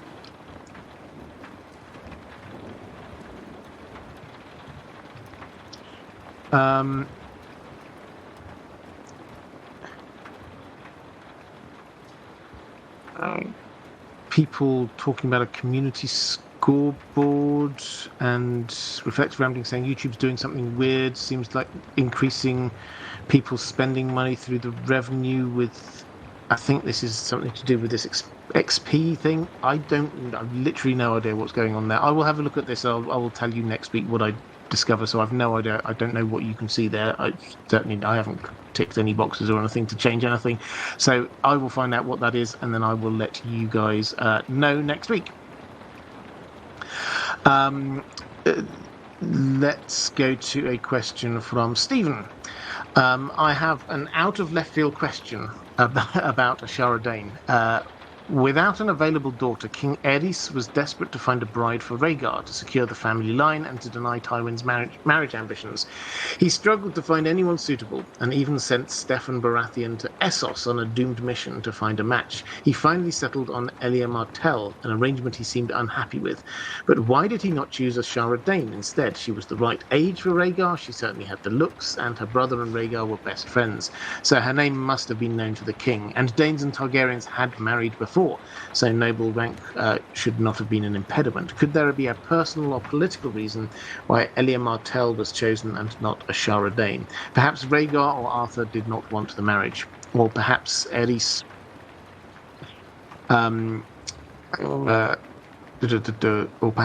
wanted Dorne as allies against Tywin, but the Martells demanded their own daughter for the marriage pact. Yes, so in terms of sort of the Rhaegar's marriage, the hope I kind of suspect was that he might have married a sister, but that did not happen. They did not have a sister did not come along for a long time. In fact, Rhaegar grew up for a very long time thinking that he was the only Targaryen from that line, which is a big part, incidentally, of why he originally thought that he was the prince that was promised. It's not spelled out to us like that, but he thought the prince that was promised had to come from the line of his parents, and he's the only one from that. So he must be the prince that was promised. If you're at this point saying, hey, but what about Daenerys? Daenerys wasn't born until after the Mad King was dead and Rhaegar was dead. So at no point did he have a sister. So Aerys was probably holding out for something which didn't happen. And then he sent Steffon Baratheon off, as you say, to go and try and find a bride with Valyrian heritage in Essos. Steffon came back empty-handed, which is odd. It has to be said, because there are a lot of people with Valyrian heritage in Lys and other places in Essos, and I'm sure at least some of them would be tempted by the idea of marrying the future king. So that is in and of itself quite an odd thing, which we've not really probed in any detail, it has to be said. But when that happened, round about this point, we're not told, but he then married Elia. The feeling is that this was probably Rhaegar pushing things, because he moved very quickly from that point. The marriage, they're not actually married for very long. And I don't have the exact timings in front of me, but it's like they married, and then less than a year later, Elia had their first child, and then a year later they had the second child, and then there was just a very short pause, and then he heads off to go and get Lyanna because Elia couldn't have any more children. He seems in a rush to have children. Perhaps this is almost certainly this is connected with his thoughts on prophecy and the feeling that he seems to then be trying to build the dragon with three heads, naming his firstborn son Aegon, and then Rhaenys. He very clearly was trying to get a Visenya. So the extent to which this was Aerys's choice is not made 100% clear. But in terms of a political marriage, then marrying the Martells was far stronger than marrying the Danes. Yes, there is a Dornish from House Dayne person who married into the Targaryens before. That was the wife of Maekar, but he wasn't, at the time he got married, he wasn't heir. He was a lower down the rankings. He was not expecting to inherit at all. So that wasn't a matter of who do we get who might be a future queen. Having the Dornish on board with the future queen, you would go for, if you could, the Martells rather than the lower ranked house. So that's what's going on there. Cast Ballerina, how long was Ned in SF? I assume he means Starfall. Did Willa go with Ned to Winterfell as Jon's wet nurse? If not, then who? Why would Winterfell staff have rumours about Ashara if they met Willa? Okay, so Willa appears to be, at least Ned Dayne claims, the wet nurse to Jon. So that is why she is there. Now, as far as we can tell, she did go with Jon up to Winterfell and then presumably headed back down south again. She wasn't about to be spreading the rumour that this was her child with Ned Stark up in Winterfell. Why would you? But the very clear implication, because Ned calls himself and Jon milk brothers. So they, because she was his wet nurse, so that she almost certainly headed up. I think a lot of the time we just make this assumption that Ned went with Jon on this journey. That's not necessarily the case when you're reading the text. Ned went back to King's Landing because he had to make up with Robert Baratheon, and he had to talk to him and explain about, Lyanna's dead, all of those kinds of things. So he had to do that. There's no implication that he brought baby Jon with him to King's Landing. The implication is that he sent baby Jon ahead with the wet nurse, and then he caught up later. So that's and because when Kat says she arrived to find Jon already there, she didn't say she arrived to find Ned already there with Jon. Baby Jon was there. How long was Ned in Starfall? We're not told. In fact, George R. R. Martin has been very clear that he has kept deliberately vague the timings around there. But I think we can probably, you can sort of read between the lines on these kinds of things. We can probably assume this wasn't very long. A handful of days at most. For the simple reason that once the war was over, That's the point at which we get Cat heading north. Now, with Maester Lewin and Baby Rob. Now, they surely were travelling quite slowly. But at the same time, that's when the clock starts ticking, because we know that Baby Jon makes it up to Winterfell first. So, in order for that to work, Ned, that he definitely didn't spend weeks there or months or anything like that. This was a matter of a few days. George R. R. Martin's not going to give us accurate timings for it, but that's the order of things. Cloud My Coffee saying, "Sorry, Robert, we were talking amongst ourselves. If that's the case, that's fine." Kolnitsky saying, "You get XP for every comment, like in RPG for killing monsters." Okay. I mean, that sounds, it's just like a YouTube thing trying to encourage people to make more comments. Don't think there's... Yeah, I'll have a look into it, but if you enjoy collecting XP, that sounds good.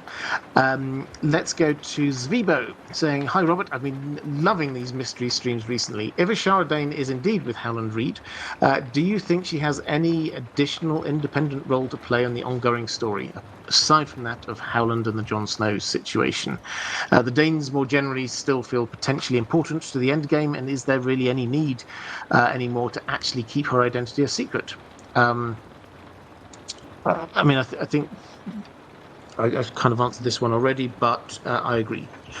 We have reached the point where we now do not really need to. The only thing I suspect for someone like Howland or Ashara is, when is the best time to reveal this information to Jon? Because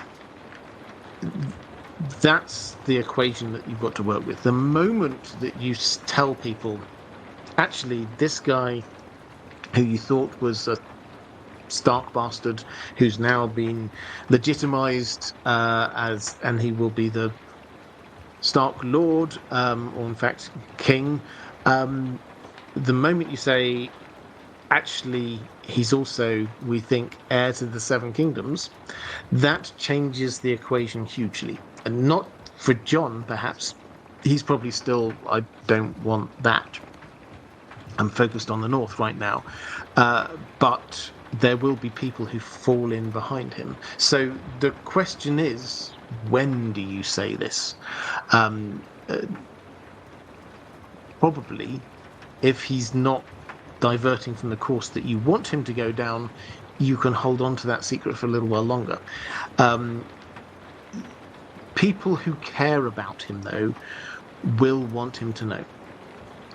And that, I think, is the thing which is sort of like pulling the other direction. He desperately, you can see his internal monologue all the time. He desperately wants to know who his mother is. And he kind of feels he's now never going to find out. But this really, it impacts him. So people who care about him will want him to know as soon as possible.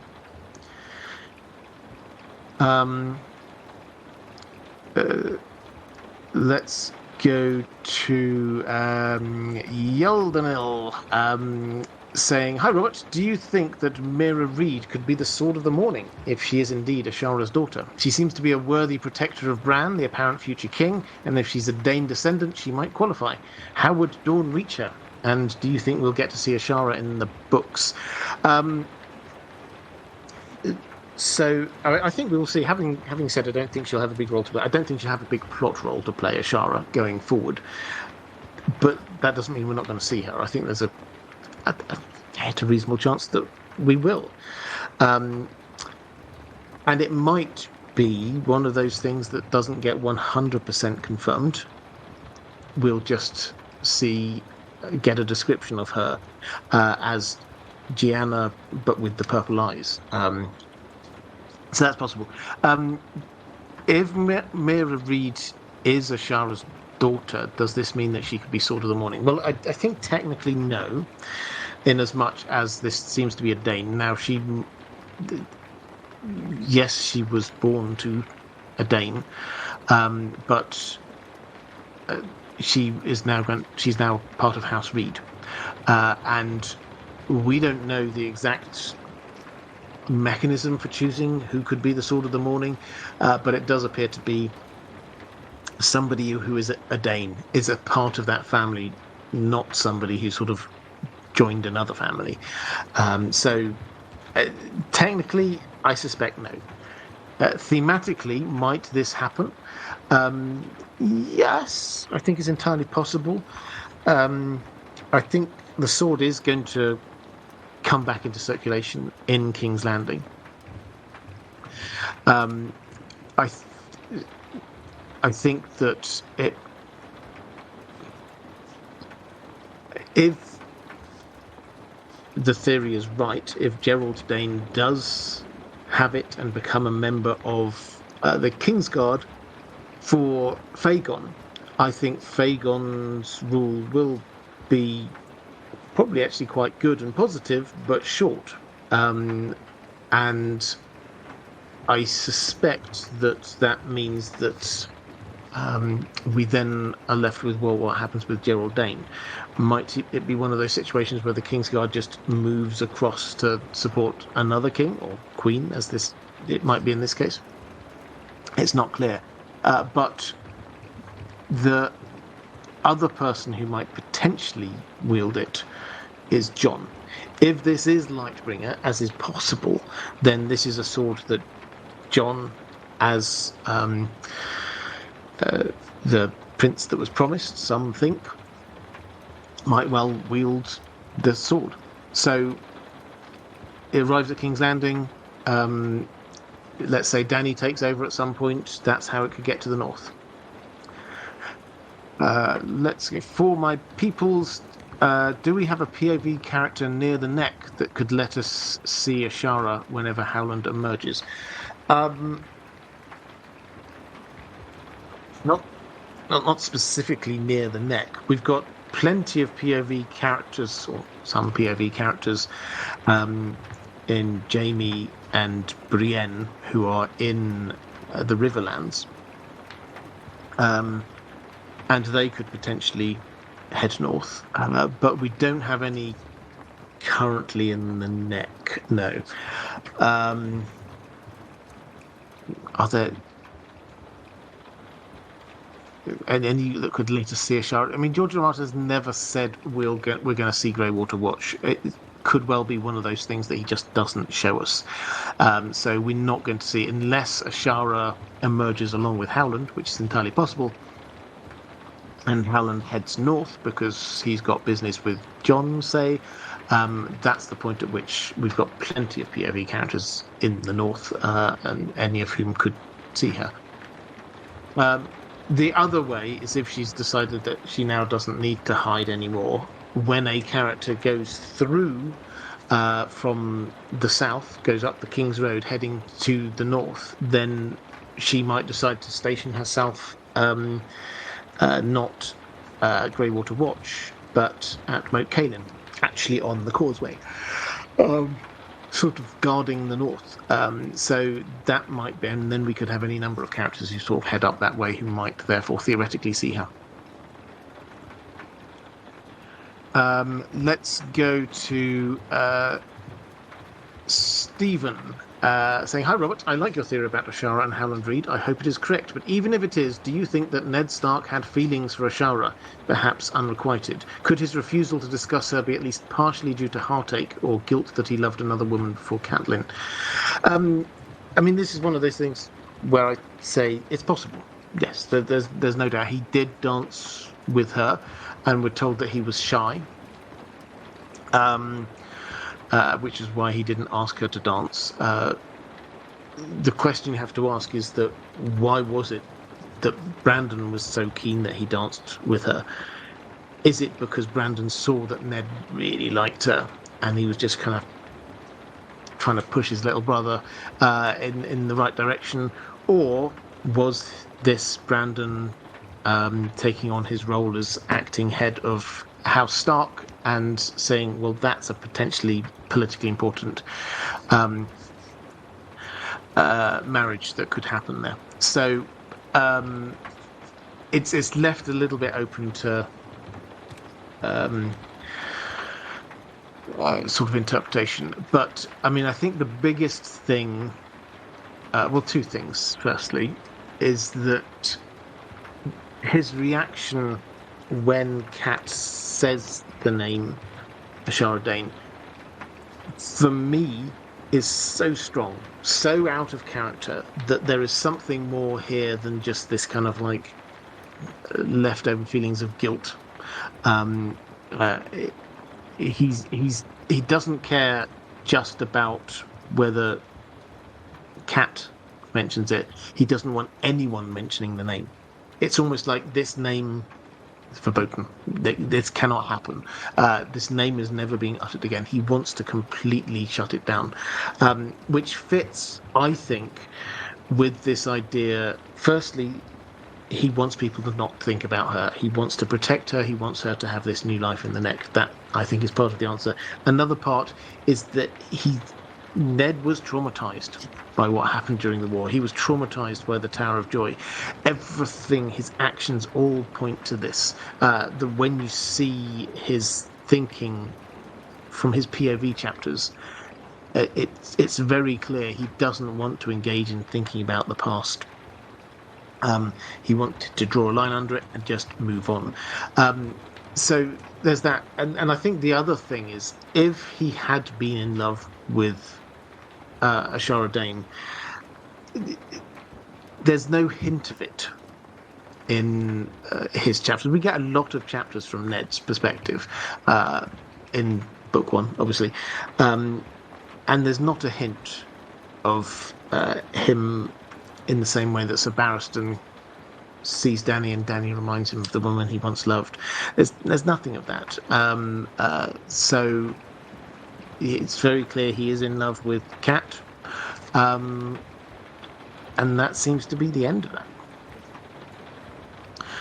Kelly Summers saying, Mera and Jon are twins, and with Dany are the three heads. You gave me a little winky emoji there. Yeah, no, I don't. So the Mera and Jon are twins theory really emerged from the TV show, it has to be said. I suspect some people may have speculated something along those lines before in the books, but it got popularized by the TV show for the simple reason that the actors playing those two characters have very similar curly dark hair, and so people were saying, they look like they might be twins, and they're both very clearly very serious characters. They're good fighters, and they sort of like they did echo each other quite a lot. There's in the books, there's nothing here, I think, to suggest this. No, I mean, I struggle. The only thing is that we know that they were born at roughly the same time. They're sort of the same age, and so there are a few children who were all born at around the same time. That does not mean that they are twins. There is nothing in Ned's thinking which means that he sees the twins of sees Cersei and Jaime, and he's thinking, that reminds me of some other twin. No, I shouldn't think about that. There's none of that. There's no thought whatsoever. There's no indication that any of this happened, and no need for it, I think, as well. If you have two children, which they did, two babies, and they have to decide where these two babies go, there's no added need for them to be twins and siblings. Right, let's go to question from Ninja Robbo, saying, I suppose this is more a question of what if about Barristan, but do you think they would have made a good couple? Barristan is often painted as being at the height of knightly virtue, but what do you think he would have done with Ashara if she was interested? And what might Arthur have thought or done if they did? But I mean, he thinks about this. So he thinks about the fact that he had these feelings for her, and he thinks, should he have told her about these feelings? And he thinks this: he was a knight of the King's Guard, sworn to celibacy. No good could have come from telling her his feelings. And he then goes on to this. Perhaps that's she turned to Stark. Would she have turned to him if he'd done this or that? And he wonders it, but he is very clear in his mind this couldn't ever happen, and he didn't go down that route. Would they have been a good couple? No, because he would have been plagued with guilt about the fact that he was breaking his vows. When he says the height of knightly virtue, he has his own morality that he tries to keep up with, and I think that him breaking his Kingsguard vows would have broken him. So, and that would clearly have affected the relationship. Mara Lee, hi there, good to see you, saying, what will Mera Reed's role be in the last 2 books? Well, she's now going to take Bran back down south to Winterfell is the short answer, which makes her sound like she's just like the taxi driver. In a way, sort of. So Jojen's gone, and we know what will happen to Hodor, and so she's the one who will be taking Bran. Bran can't walk there on his own, so she's the one who's going to have to take him back down south again. So that's going to be her main role. The TV show, lots of people noted it at the time. The TV show, it felt like they didn't really know what to do with her. They arrived back in Winterfell on the TV show, and then she just like mopes around a bit, and then says, "Well, I'm going to go back home then." And she does, and it just felt like a bit. Well, she could at least have sort of hung around and fought or something. I do wonder whether this was, and they did this kind of thing a lot with the TV show, kind of like a half-heartedly nod at what happened, what might happen in the books. I wonder whether this is a half-hearted nod towards that in the books, then she will get Bran back there, and then she will head back to the Neck to see her father. And that is the thing that prompts Howland Reed to emerge. I do wonder whether that's it. But her main role is to ensure that Bran gets back to Winterfell, I think.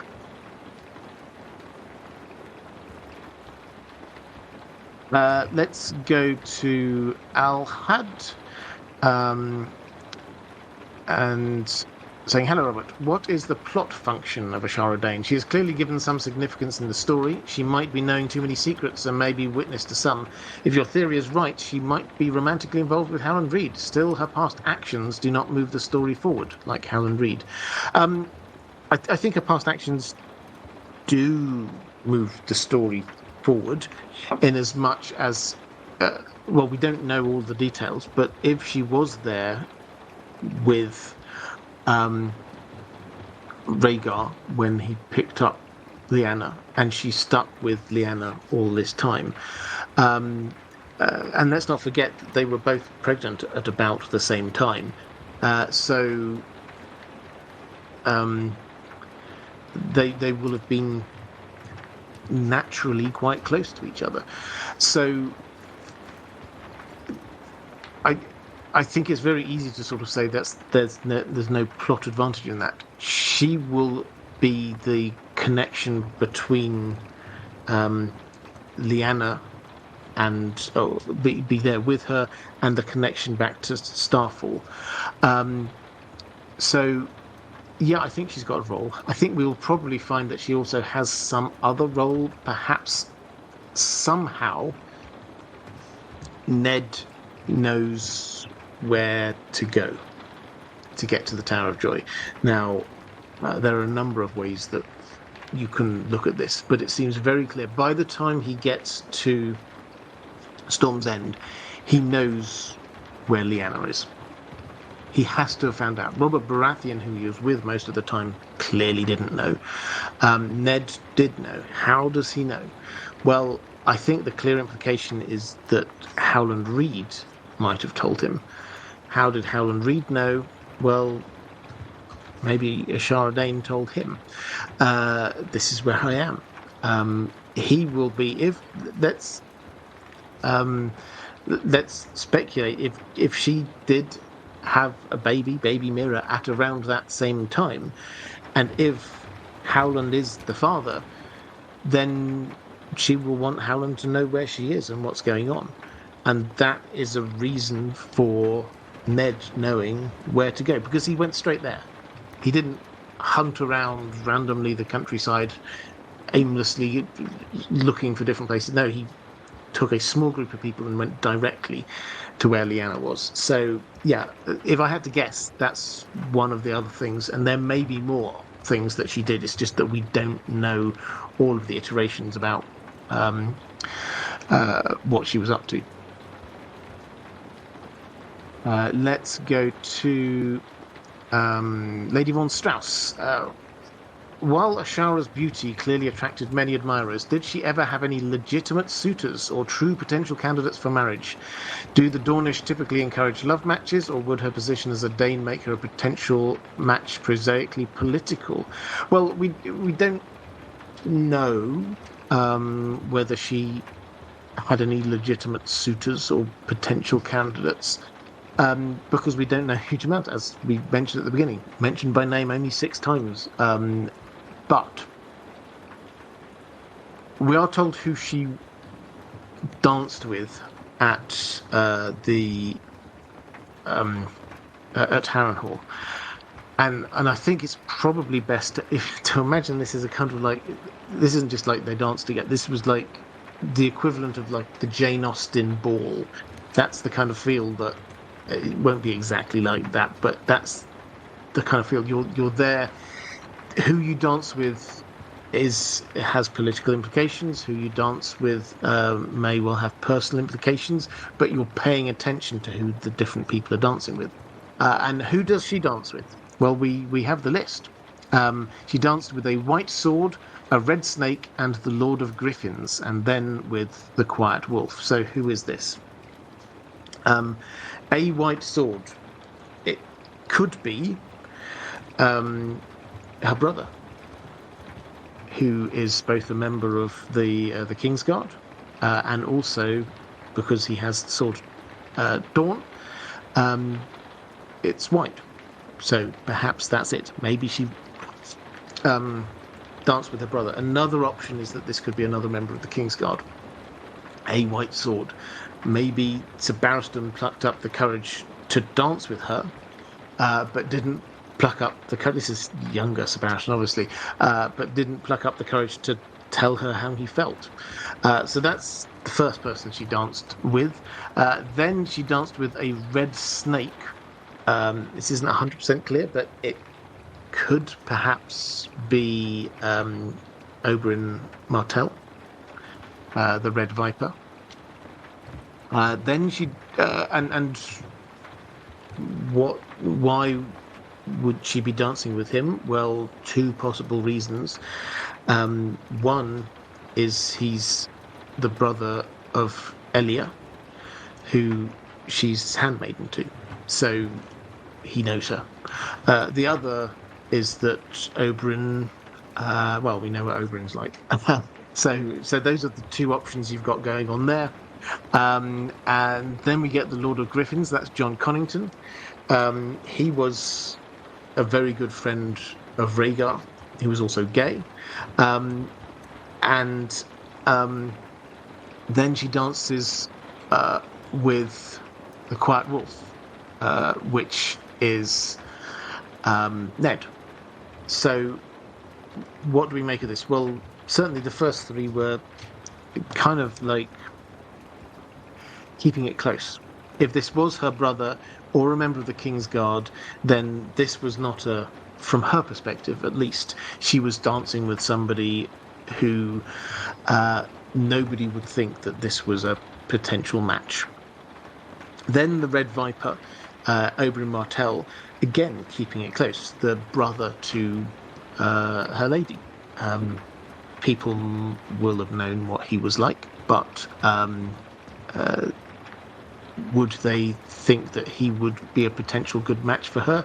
It doesn't seem that he's the person who would potentially want to settle down and marry anyone. And then there's Jon Connington, who again, good friend of Rhaegar, and clearly didn't have any interest in her. It seems as if she's kind of like playing it safe with her dance partners there. So, did she have any legitimate suitors that we know of? No. I think the one most likely in the context is Ned, who was too shy to ask her to dance, but then got pushed into it by his older brother.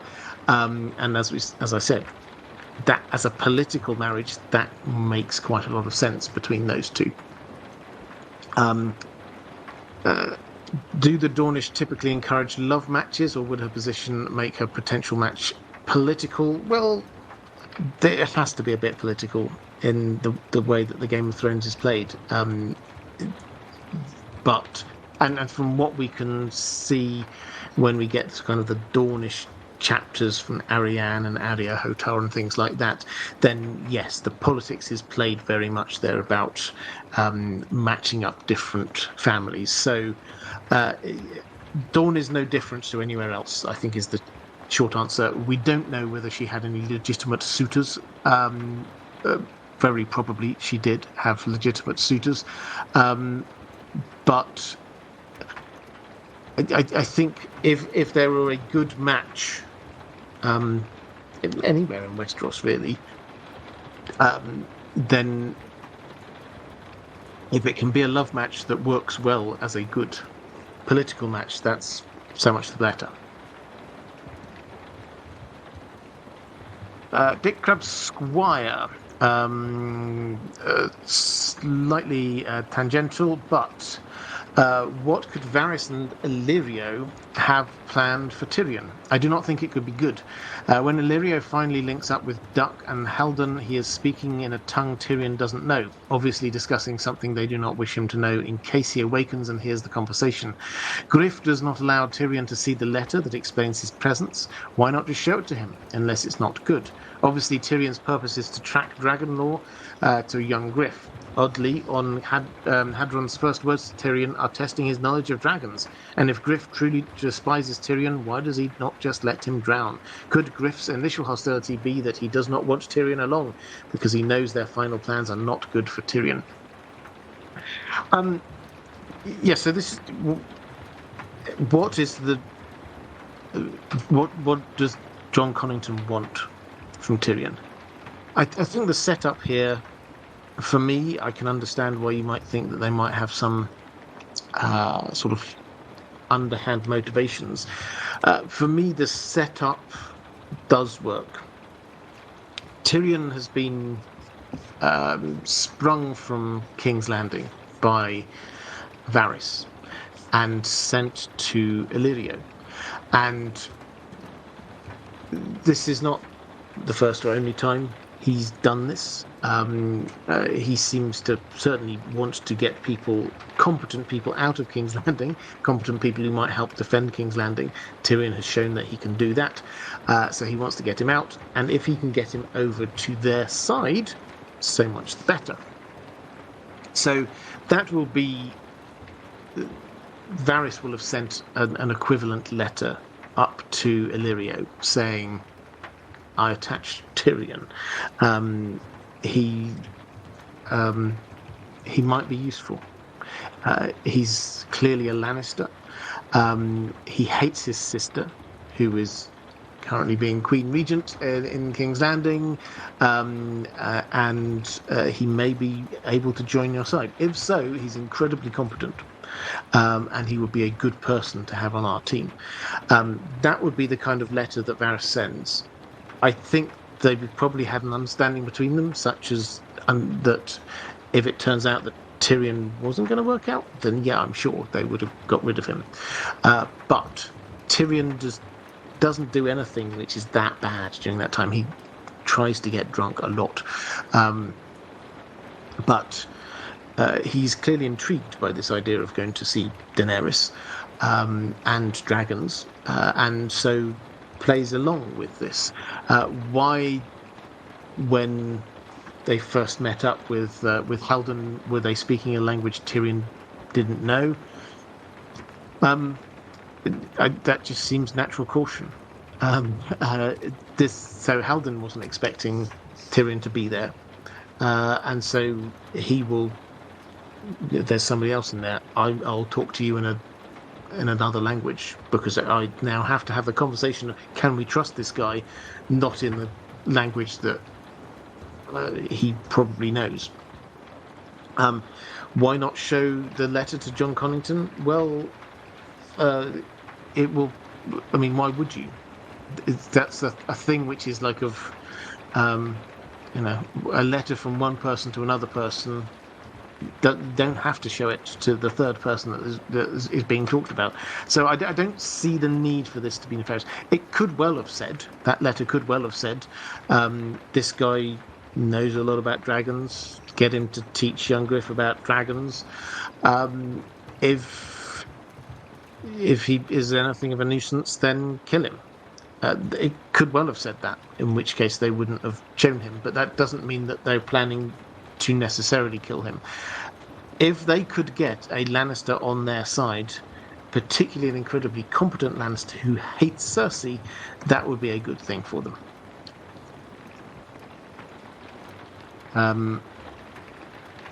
Andrew K saying, seeing through Tyrion's analytical eyes is great reading. It absolutely is. One of my favourite chapters for a long time, or it was my favourite chapters. I think I've probably moved on to for sheer enjoyment. Cersei's chapters are just so crazy. I think I'm probably enjoying them even more now. Anyway, that's a digression. Randabim Mitra, I hope you're well and excited for Matthias Cunha. I am indeed. 2 Lord of the Rings questions. We have got a couple more questions sort of back with Ashara Dayne, so don't know, but I will answer these ones now. In the pre-recorded live stream about the Second Age in Middle-earth, I asked about Sauron potentially gathering forces in construction of Barad-dûr. Could dwarves have been involved in its construction? We know that the 4 clans in the east were involved in the last alliance on both sides of the war, and also Barad-dûr is one of the most sturdy and well-fortified places in Middle-earth. Is that because of the involvement of dwarven construction techniques? This is a great question. We don't know exactly who built Barad-dûr, Sauron's fortress. Might it have been dwarves? It's entirely possible. It certainly doesn't seem to be orc work, so to speak. It was shaped by magic as much as anything else. So Sauron, and it's intrinsically tied into Sauron himself and the ring. When the ring was destroyed, that's when the Black Tower fell, because it was created using the power, Sauron's power. So dwarves may have been involved. We do not know. But it wasn't them that made it quite as exceptional and powerful as it was. And then secondly, a fun question about kinslaying from Lexi, Girl Next Gondor. If you're random recommendation, if you're a fan of Tolkien, Girl Next Gondor is a fantastic channel. Could Feanor actually not be the one at fault for the kinslaying Aquilonde? Pendolo, who wrote the Quenta Silmarillion, was born after the flight of the Noldor, at a time when hating Feanor and his sons was the popular thing to do. You confirmed your stance on the elf propaganda topic, so can it not be an elf-on-elf propaganda as well? Of course, we have no evidence for this, so we'd love your insight. The kinslaying at Aquilonde happened. Who is to blame? Could it have been someone other than Feanor? I guess it could have been. Could this be the kind of unreliable reporting? Yep. It's definitely possible, but this is just one of those things where he was definitely there. He was definitely angry. He was definitely capable of doing it. Um, uh, there's if it's not him, who was it? Yeah, it's possible. It's possible that somebody else could have been behind that, but I don't think the story requires it. Let's go to Lord Medici, who asks how much we actually know about how the Kingsguard was split between the Eddies and Rhaegar factions at court. And I'll read the first part of this. I hope you'll forgive me for not reading all of it out. But you say to recap, the 7 members at the time were, I think you do a good summary here: Gerald Hightower, Jonathan Darry, Arthur Dayne, Jaime Lannister, Lewin Martell, Barristan Selmy, and Oswell Went. I feel fairly confident, you say, about where Arthur Dayne, Oswell Went, and Jonathan Darry stand. And I would agree. So Arthur Dayne clearly was best buddies with Rhaegar, so he was Team Rhaegar. Oswell Went, all the hints suggest that he was also part of Team Rhaegar, not only because he was there at the Tower of Joy, but also because the implication is that it was through him and his family, the Wents, who were in charge of Harrenhal at the time, that the tourney at Harrenhal was set up as a way for Rhaegar to potentially push his claim to take over from his father as king. Which clearly implies that Oswell Went was on Rhaegar's side. Jonathan Darry, yeah, we don't know huge amounts about him, but his brother seems to have been a Targaryen loyalist, and he seems to be. You give the example here. He seems to be the person who, when Jaime overhears Aerys being abusive to his wife, Jonathan Darry's the one saying, "No, we just don't do anything. Let them do the things. The king is the king. We just follow him no matter what." So he definitely seems to be doing his job, and therefore in Team Aerys. But what about the other ones? So Jaime, I think we know where Jaime stands on this. He was very new recruit to the Kingsguard, and was recruited to spite Tywin Lannister as much as anything else. He obviously ended up killing King Aerys, but he was never really on Team Rhaegar. We did get, Jaime remembers one conversation where Rhaegar's about to ride off to the Battle of the Trident, where he will die, and he basically says things will change when I come back. I'll tell you about it all when I come back. The clear implication is that he wasn't in on Rhaegar's plans, but Rhaegar thought that he probably could be won to his side. So that was where he was. And then the other 3 are Barristan Selmy, Lewin Martell, and Gerald Hightower. Well, Barristan Selmy he had his own, we've talked about him earlier, but he had his own set of morals, and felt very keenly his Kingsguard vows to be protecting the king.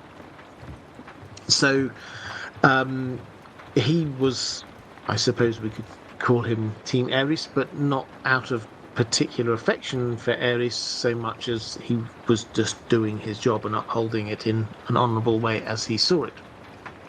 Similarly, we don't know too much about Gerald Hightower.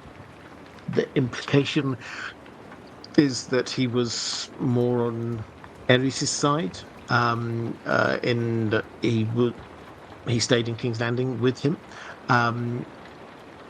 Lewin Martell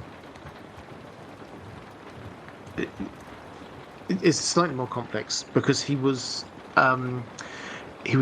uncle to Elia, who was obviously married to Rhaegar, so he had that familial link with Rhaegar. And Aerys didn't really trust him. it's quite clear he didn't trust the Martells. He brought Elia in to King's Landing so that he could hold her hostage, basically, to try and force the Martells to do what he wanted. So, although he appears not to be in Rhaegar's inner group, he does instinctively seem to be more supportive of Rhaegar because of the familial link. But at the same time, he clearly doesn't do anything much about it. So yeah, they're an interesting bunch, but it's probably fair to say that there were those who supported Rhaegar because they supported him personally. The ones who were supportive more of Aerys they supported him because that's their vows to support the king. Kairos Ballerina. Is Ashara the stupid lady Arya heard Darian sing about that killed herself because her prince was dead? Is Prince an artistic license for any nobleman, or is he Rhaegar? I don't know the answer to that. Darian saying, I don't know. I think we have any context for that. Killing herself because her prince was dead. Possible. But Prince is not. Yeah, it would have to be artistic license for her noble rather than Rhaegar. There's no implication that she died. She killed herself because of Rhaegar was dead. That's not said by anyone. Her heart was broken. The implication was by love, but also because her brother was dead. Auntie Slayer saying, hi Robert and chat. Last stream I was able to attend. You asked me to email you regarding the Discord. I sent that. Thank you. I will pick that up. I haven't managed to find. I did have a look for it, but thank you. I will look at that and I will try and get the Discord set up. Thank you. I know a lot of people are wanting that, and so I will get to that. And yeah, feel free to keep reminding me and hassling me if I forget. It's just I'm a forgetful person. Sorry. Nick Gull saying, hello, Robert, all is well. I hope all is well. It is, thank you. I'm sorry this is not about the topic, but I had to ask. I was rewatching your Blackstone video, and I love the theory about the oily Blackstone being the shade of the evening tree. It is now my head canon. My question about the video, though, is if the shade of the evening trees are corrupted weirwood trees and drinking the shade of the evening drink unlocks your magic ability in some way, then the Jojen paste theory does not make sense to me anymore. Why would Bran need Jojen paste and not just normal weirwood paste? Because it would probably unlock abilities as well. I just hope I'm missing something because I'd really like both theories to be true. Okay, so for those who missed the Blackstone theory about the oily Blackstone being the shade of the evening tree. So this wasn't. I gave credit in the video as well. I think this wasn't something I initially came up with. I first saw this with Amanda, Disputed Lands, excellent channel. If you ever get a chance to watch some of her videos, the idea is that you get Shy is built out of this oily black stone, we're told, that seems to drink in light.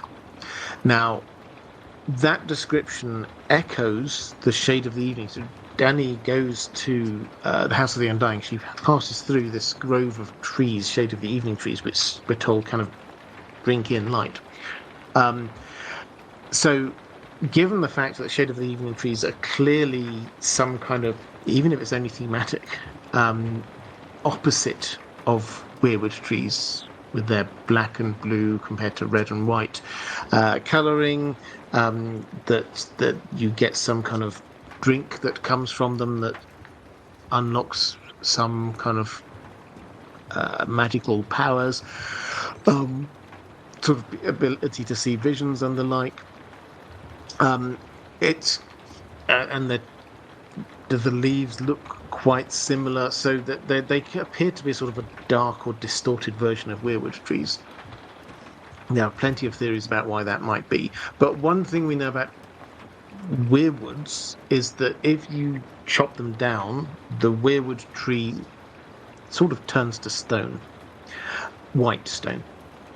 So the theory is that if you chop down a shade of the evening tree, then it turns to black stone, which keeps the property that you had from the shade of the evening tree of drinking in light, and also the shade of the evening drink, one of the words which is used to describe it is oily, which means we're looking at oily black stones. So perhaps Ashai, massive city, but perhaps Ashai was built from shade of the evening trees, which slowly over time have turned to stone, black, oily stone. And because they are about death, surrounding the House of the Undying, etc., that is why Ashai as a place is a place of death, of no life. This is why nothing grows there. So it's a great theory. I can say this because I didn't come up with it initially, but it just works for me. Now, the question you've got is why you need to have Jojen sacrificed in order to make weirwood paste to unlock Bran's third eye, effectively his ability to utilize the weirwood network. It strikes me that two different things are happening. What happens with Bran is the idea is to unlock his ability to go through the weirwood network and sort of take him up to the next level as being a green seer. It's expanding his powers that he can then use them in the future. That's the idea of the weirwood paste. Shade of the Evening doesn't seem to do that. It seems to be a short, sharp burst of visions that you have no particular control over. Dany has this. She goes into the House of the Undying. She can't really control what the visions come at her from all sides. She can't really control it. We see Eren Damphair being forced to drink some of it in the Forsaken pre-release chapter from the Winds of Winter, and he seems to have these visions that he has no particular control over. But in neither case is there the implication that this has unlocked something in them. They are now at a higher magical level, and they can now access this whenever they need to. So the weirwood paste and the Bran has seems to be operating at a different level. So the Jojen paste theory that he is a sacrifice that allows the creation of this weirwood paste, which allows Bran to access this higher type of magic, that requires a sacrifice. And the Shade of the Evening drink has not had a sacrifice, so that's not what that does. Hopefully that allows you to hold those two theories together. Actually, I think that was the last question I had from Mike. Oh, no, I have one more I just missed out. This is my last question for my patrons. It's not specific to Ashara Dayne, but now is a good time. If you've got any more questions, I will try and pick up as much as I can in the chat. Nick from NJ saying, I have a question about Arya and the Faceless Men. They clearly know that Arya continues to harbour ulterior motives, but they continue to train her. Even when they punish her for stealing a life from the many-faced god, it is a temporary blindness. And the kindly man states that they would have done so anyway as part of her normal training. What ulterior motive can we infer on their part, if any? I did a whole series of videos on Faceless Men. If you're interested, do go and check them out, including why did they recruit Arya? And the answer to that is that Jaqen doesn't seem to have proactively gone out and looked for her, but she was just perfect. That's the kind of implication of what we've got going on here, is what do you want? You want somebody who is unafraid to kill people and have people die. You want somebody who takes on lots of different identities, which she did. She had a different name almost every chapter. You want somebody who's still young and impressionable, but already has some skills in using the sword and the like. You want somebody who is clever, can think on their feet, somebody who will not be missed if they go over to Braavos. So she kind of like ticked all these boxes, and it seems that Jaqen kind of hung around. He had another mission to do down in Old Town, but he hung around for a little bit just to test this out, and then decided, yeah, we will recruit this person. So that seems to be the starting point. Then yes, you're very right that they are, despite her clearly not buying into this no one idea, despite her clearly clinging on to her Stark heritage and ideas and going against what they say, they are sticking with her. So why? I think the answer has to be that this isn't what she thinks this is. This isn't them just training her up to be an assassin and to be no one. Partly because our concept of no one is not exactly what it appears to be. We see the assassins. Arya serves them. They're in this underground. It's a really cool scene. They're an underground room, and they get the list. It's almost like something from a James Bond film. It's like all the villains there around this table, and then they'd start reading out these names of these people. Here's the contracts, and they work out who's going to do each of these different kills. And the thing that precludes somebody from doing it, if they know someone. If they know that person, they're not allowed to kill them. It has to be somebody that you do not, presumably because this might impact on, you might not go through with it or something, because you care about that person. But the clear implication of that is that these people aren't no one, in that they've not given up their identities. They still are them.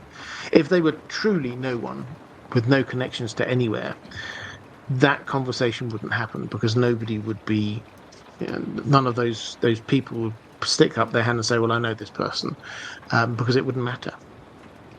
So part of the answer is the training is not what Arya thinks it is. The training actually is not to get her to a position where she loses herself and then becomes this kind of empty vessel. There's an acceptance that that's not where trainees are going to end up. And then secondly, the suggestion has to be that they know who she wants to kill, and they're okay with that. So they just have to point her in the right direction and let her go. What do I mean by that? Is Jaqen heard her recite her list.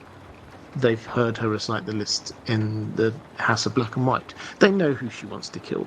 This isn't a surprise. They know that she's not given up on that. Some of those names on the list, they are probably also interested in having killed, particularly the Mountain.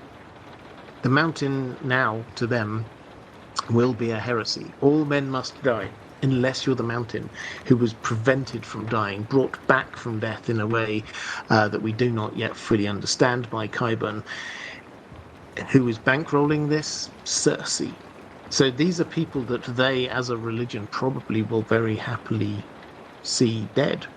And if they train Arya up so that she becomes an expert assassin and then let her leave, she will, of her own volition, go and kill those people. So that does seem to be part of where they're going with this. And there's also something that I'd just like to draw your attention to. that something is definitely off with, and you can draw your own conclusions about what that might be.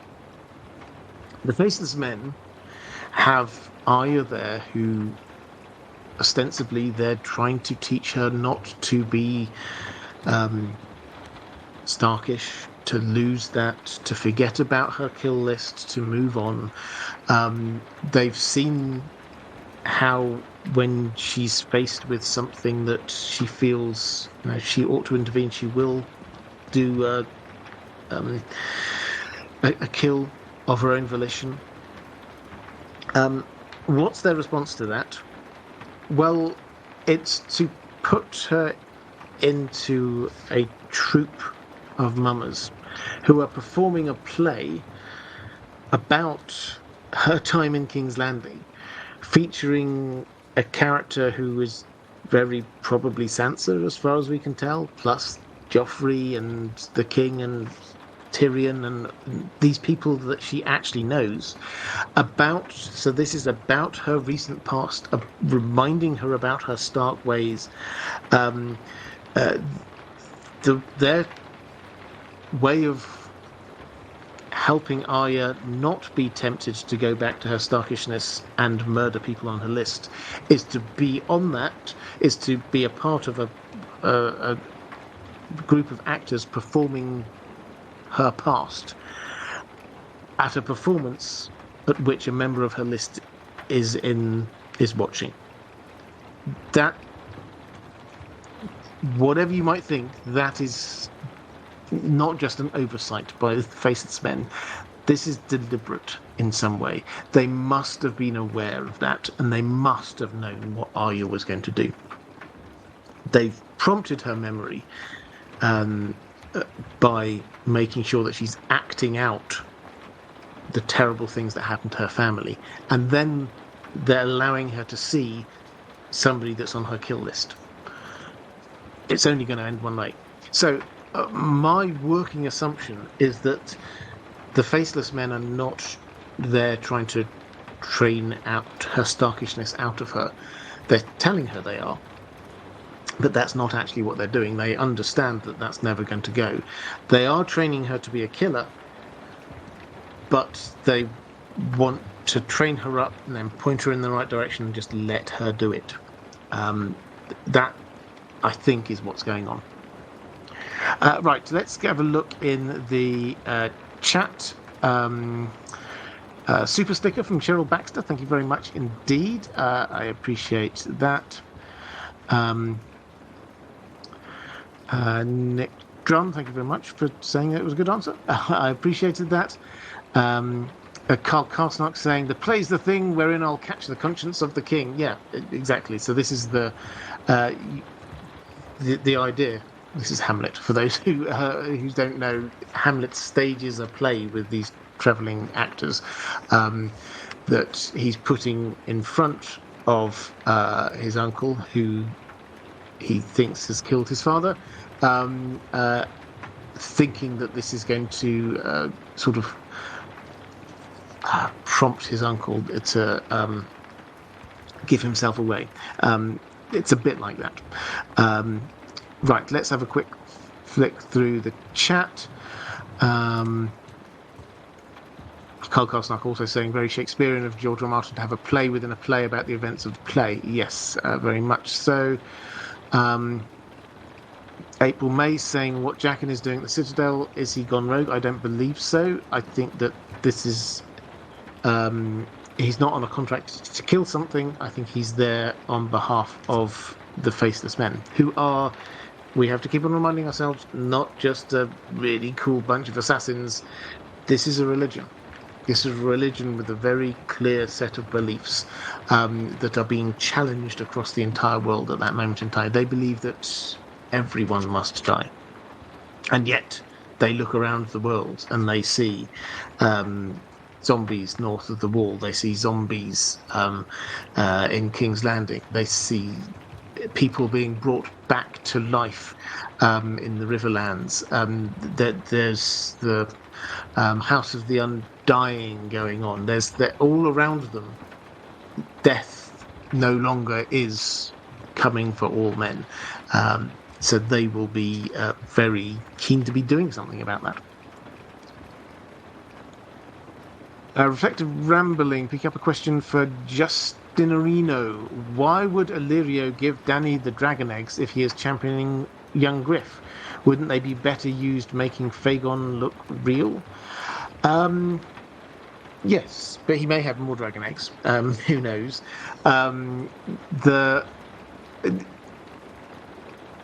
The first point is that he didn't think, nobody thought in a million years that these eggs were going to hatch.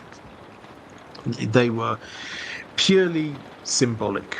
There was no idea that dragons were going to happen. So that said, why did he give them to Dany? Well, I mean, I think we have to be honest and say it's entirely possible that George R. R. Martin might not, at that point of writing the story, have fully thought out the idea of this character of Fegon, young Griff. So he might not have engaged his brain about that type of thinking at the time.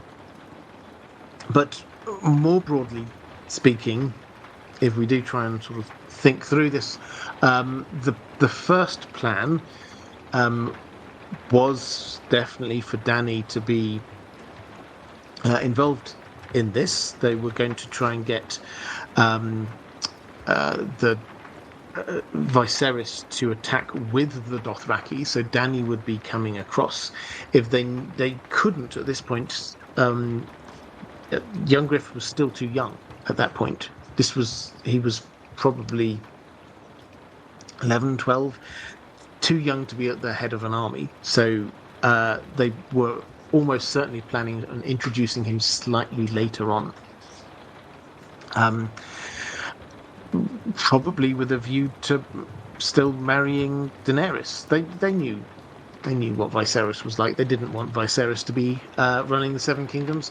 I think the idea was that he would come across with the Dothraki, win, but then he would die, and who would take over after him? Oh, well, we've got another Targaryen here who's magically appeared. Here's young Griff, and he can marry Dany because, let's say, Khal Drogo has also died. So that, I think, was the plan. Yes, you're right, but the bigger prize in terms of something that makes you look like a proper Targaryen would be the sword Blackfire, the sword of King Aegon the Conqueror, and that was being held back for young Griff. Cheryl Baxter, how do you think the Faceless Men will react to Daenerys as she's freeing slaves, not like her ancestors?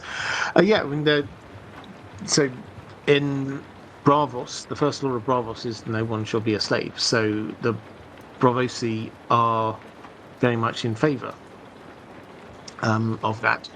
The Faceless Men, though, doesn't seem to be part of their core set of beliefs. There's even when the kindly man is talking to Arya and he's explaining the founding of the Faceless Men, and he talks about the slaves there under old Valyria, terrible working conditions, and one of the slaves was crying out for death, basically, and the first Faceless Man gave him that gift, and Arya kind of calls out and says, no, that's not right.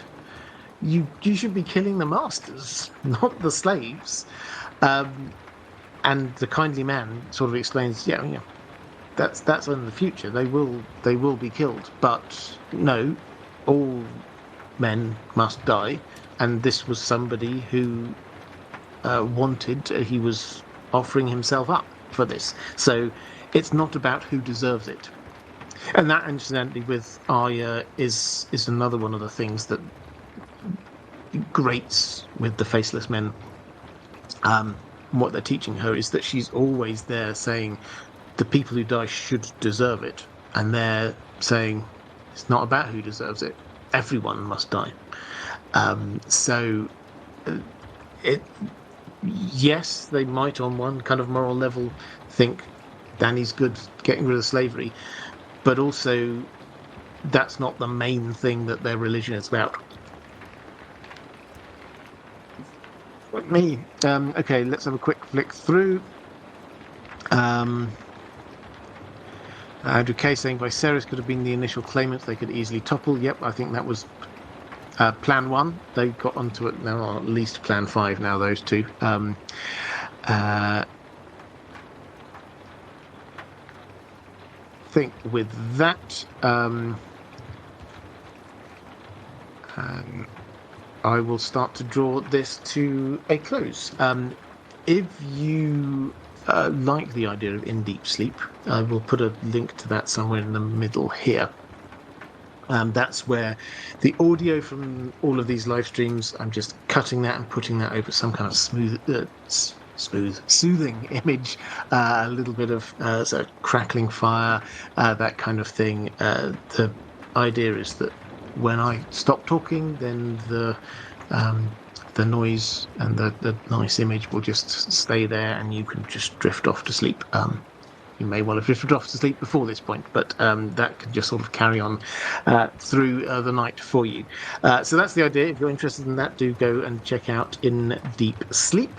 On this channel that I'm streaming on at the moment, IDG Live, you probably noticed I've started doing the shorts, which I've been threatening for a while. So short form videos, do go and check them out if you like. And they're also going up onto TikTok. If you're a TikTok person, do go and check that out. I'm over there as well. So if you are watching this back a little bit later, you want to watch a few more of the live streams, there is a link appearing somewhere around here. If you would like to support this channel, thank you. The best way to do that is through Patreon. The link is appearing somewhere around here. Moderators, thank you. Please show a little bit of love to the moderators on your way out, everybody. Patrons, thank you. I cannot do this without your support, and I hugely appreciate it. And thank you to everybody for getting involved today. Take care, and I will see you same time next week. Bye.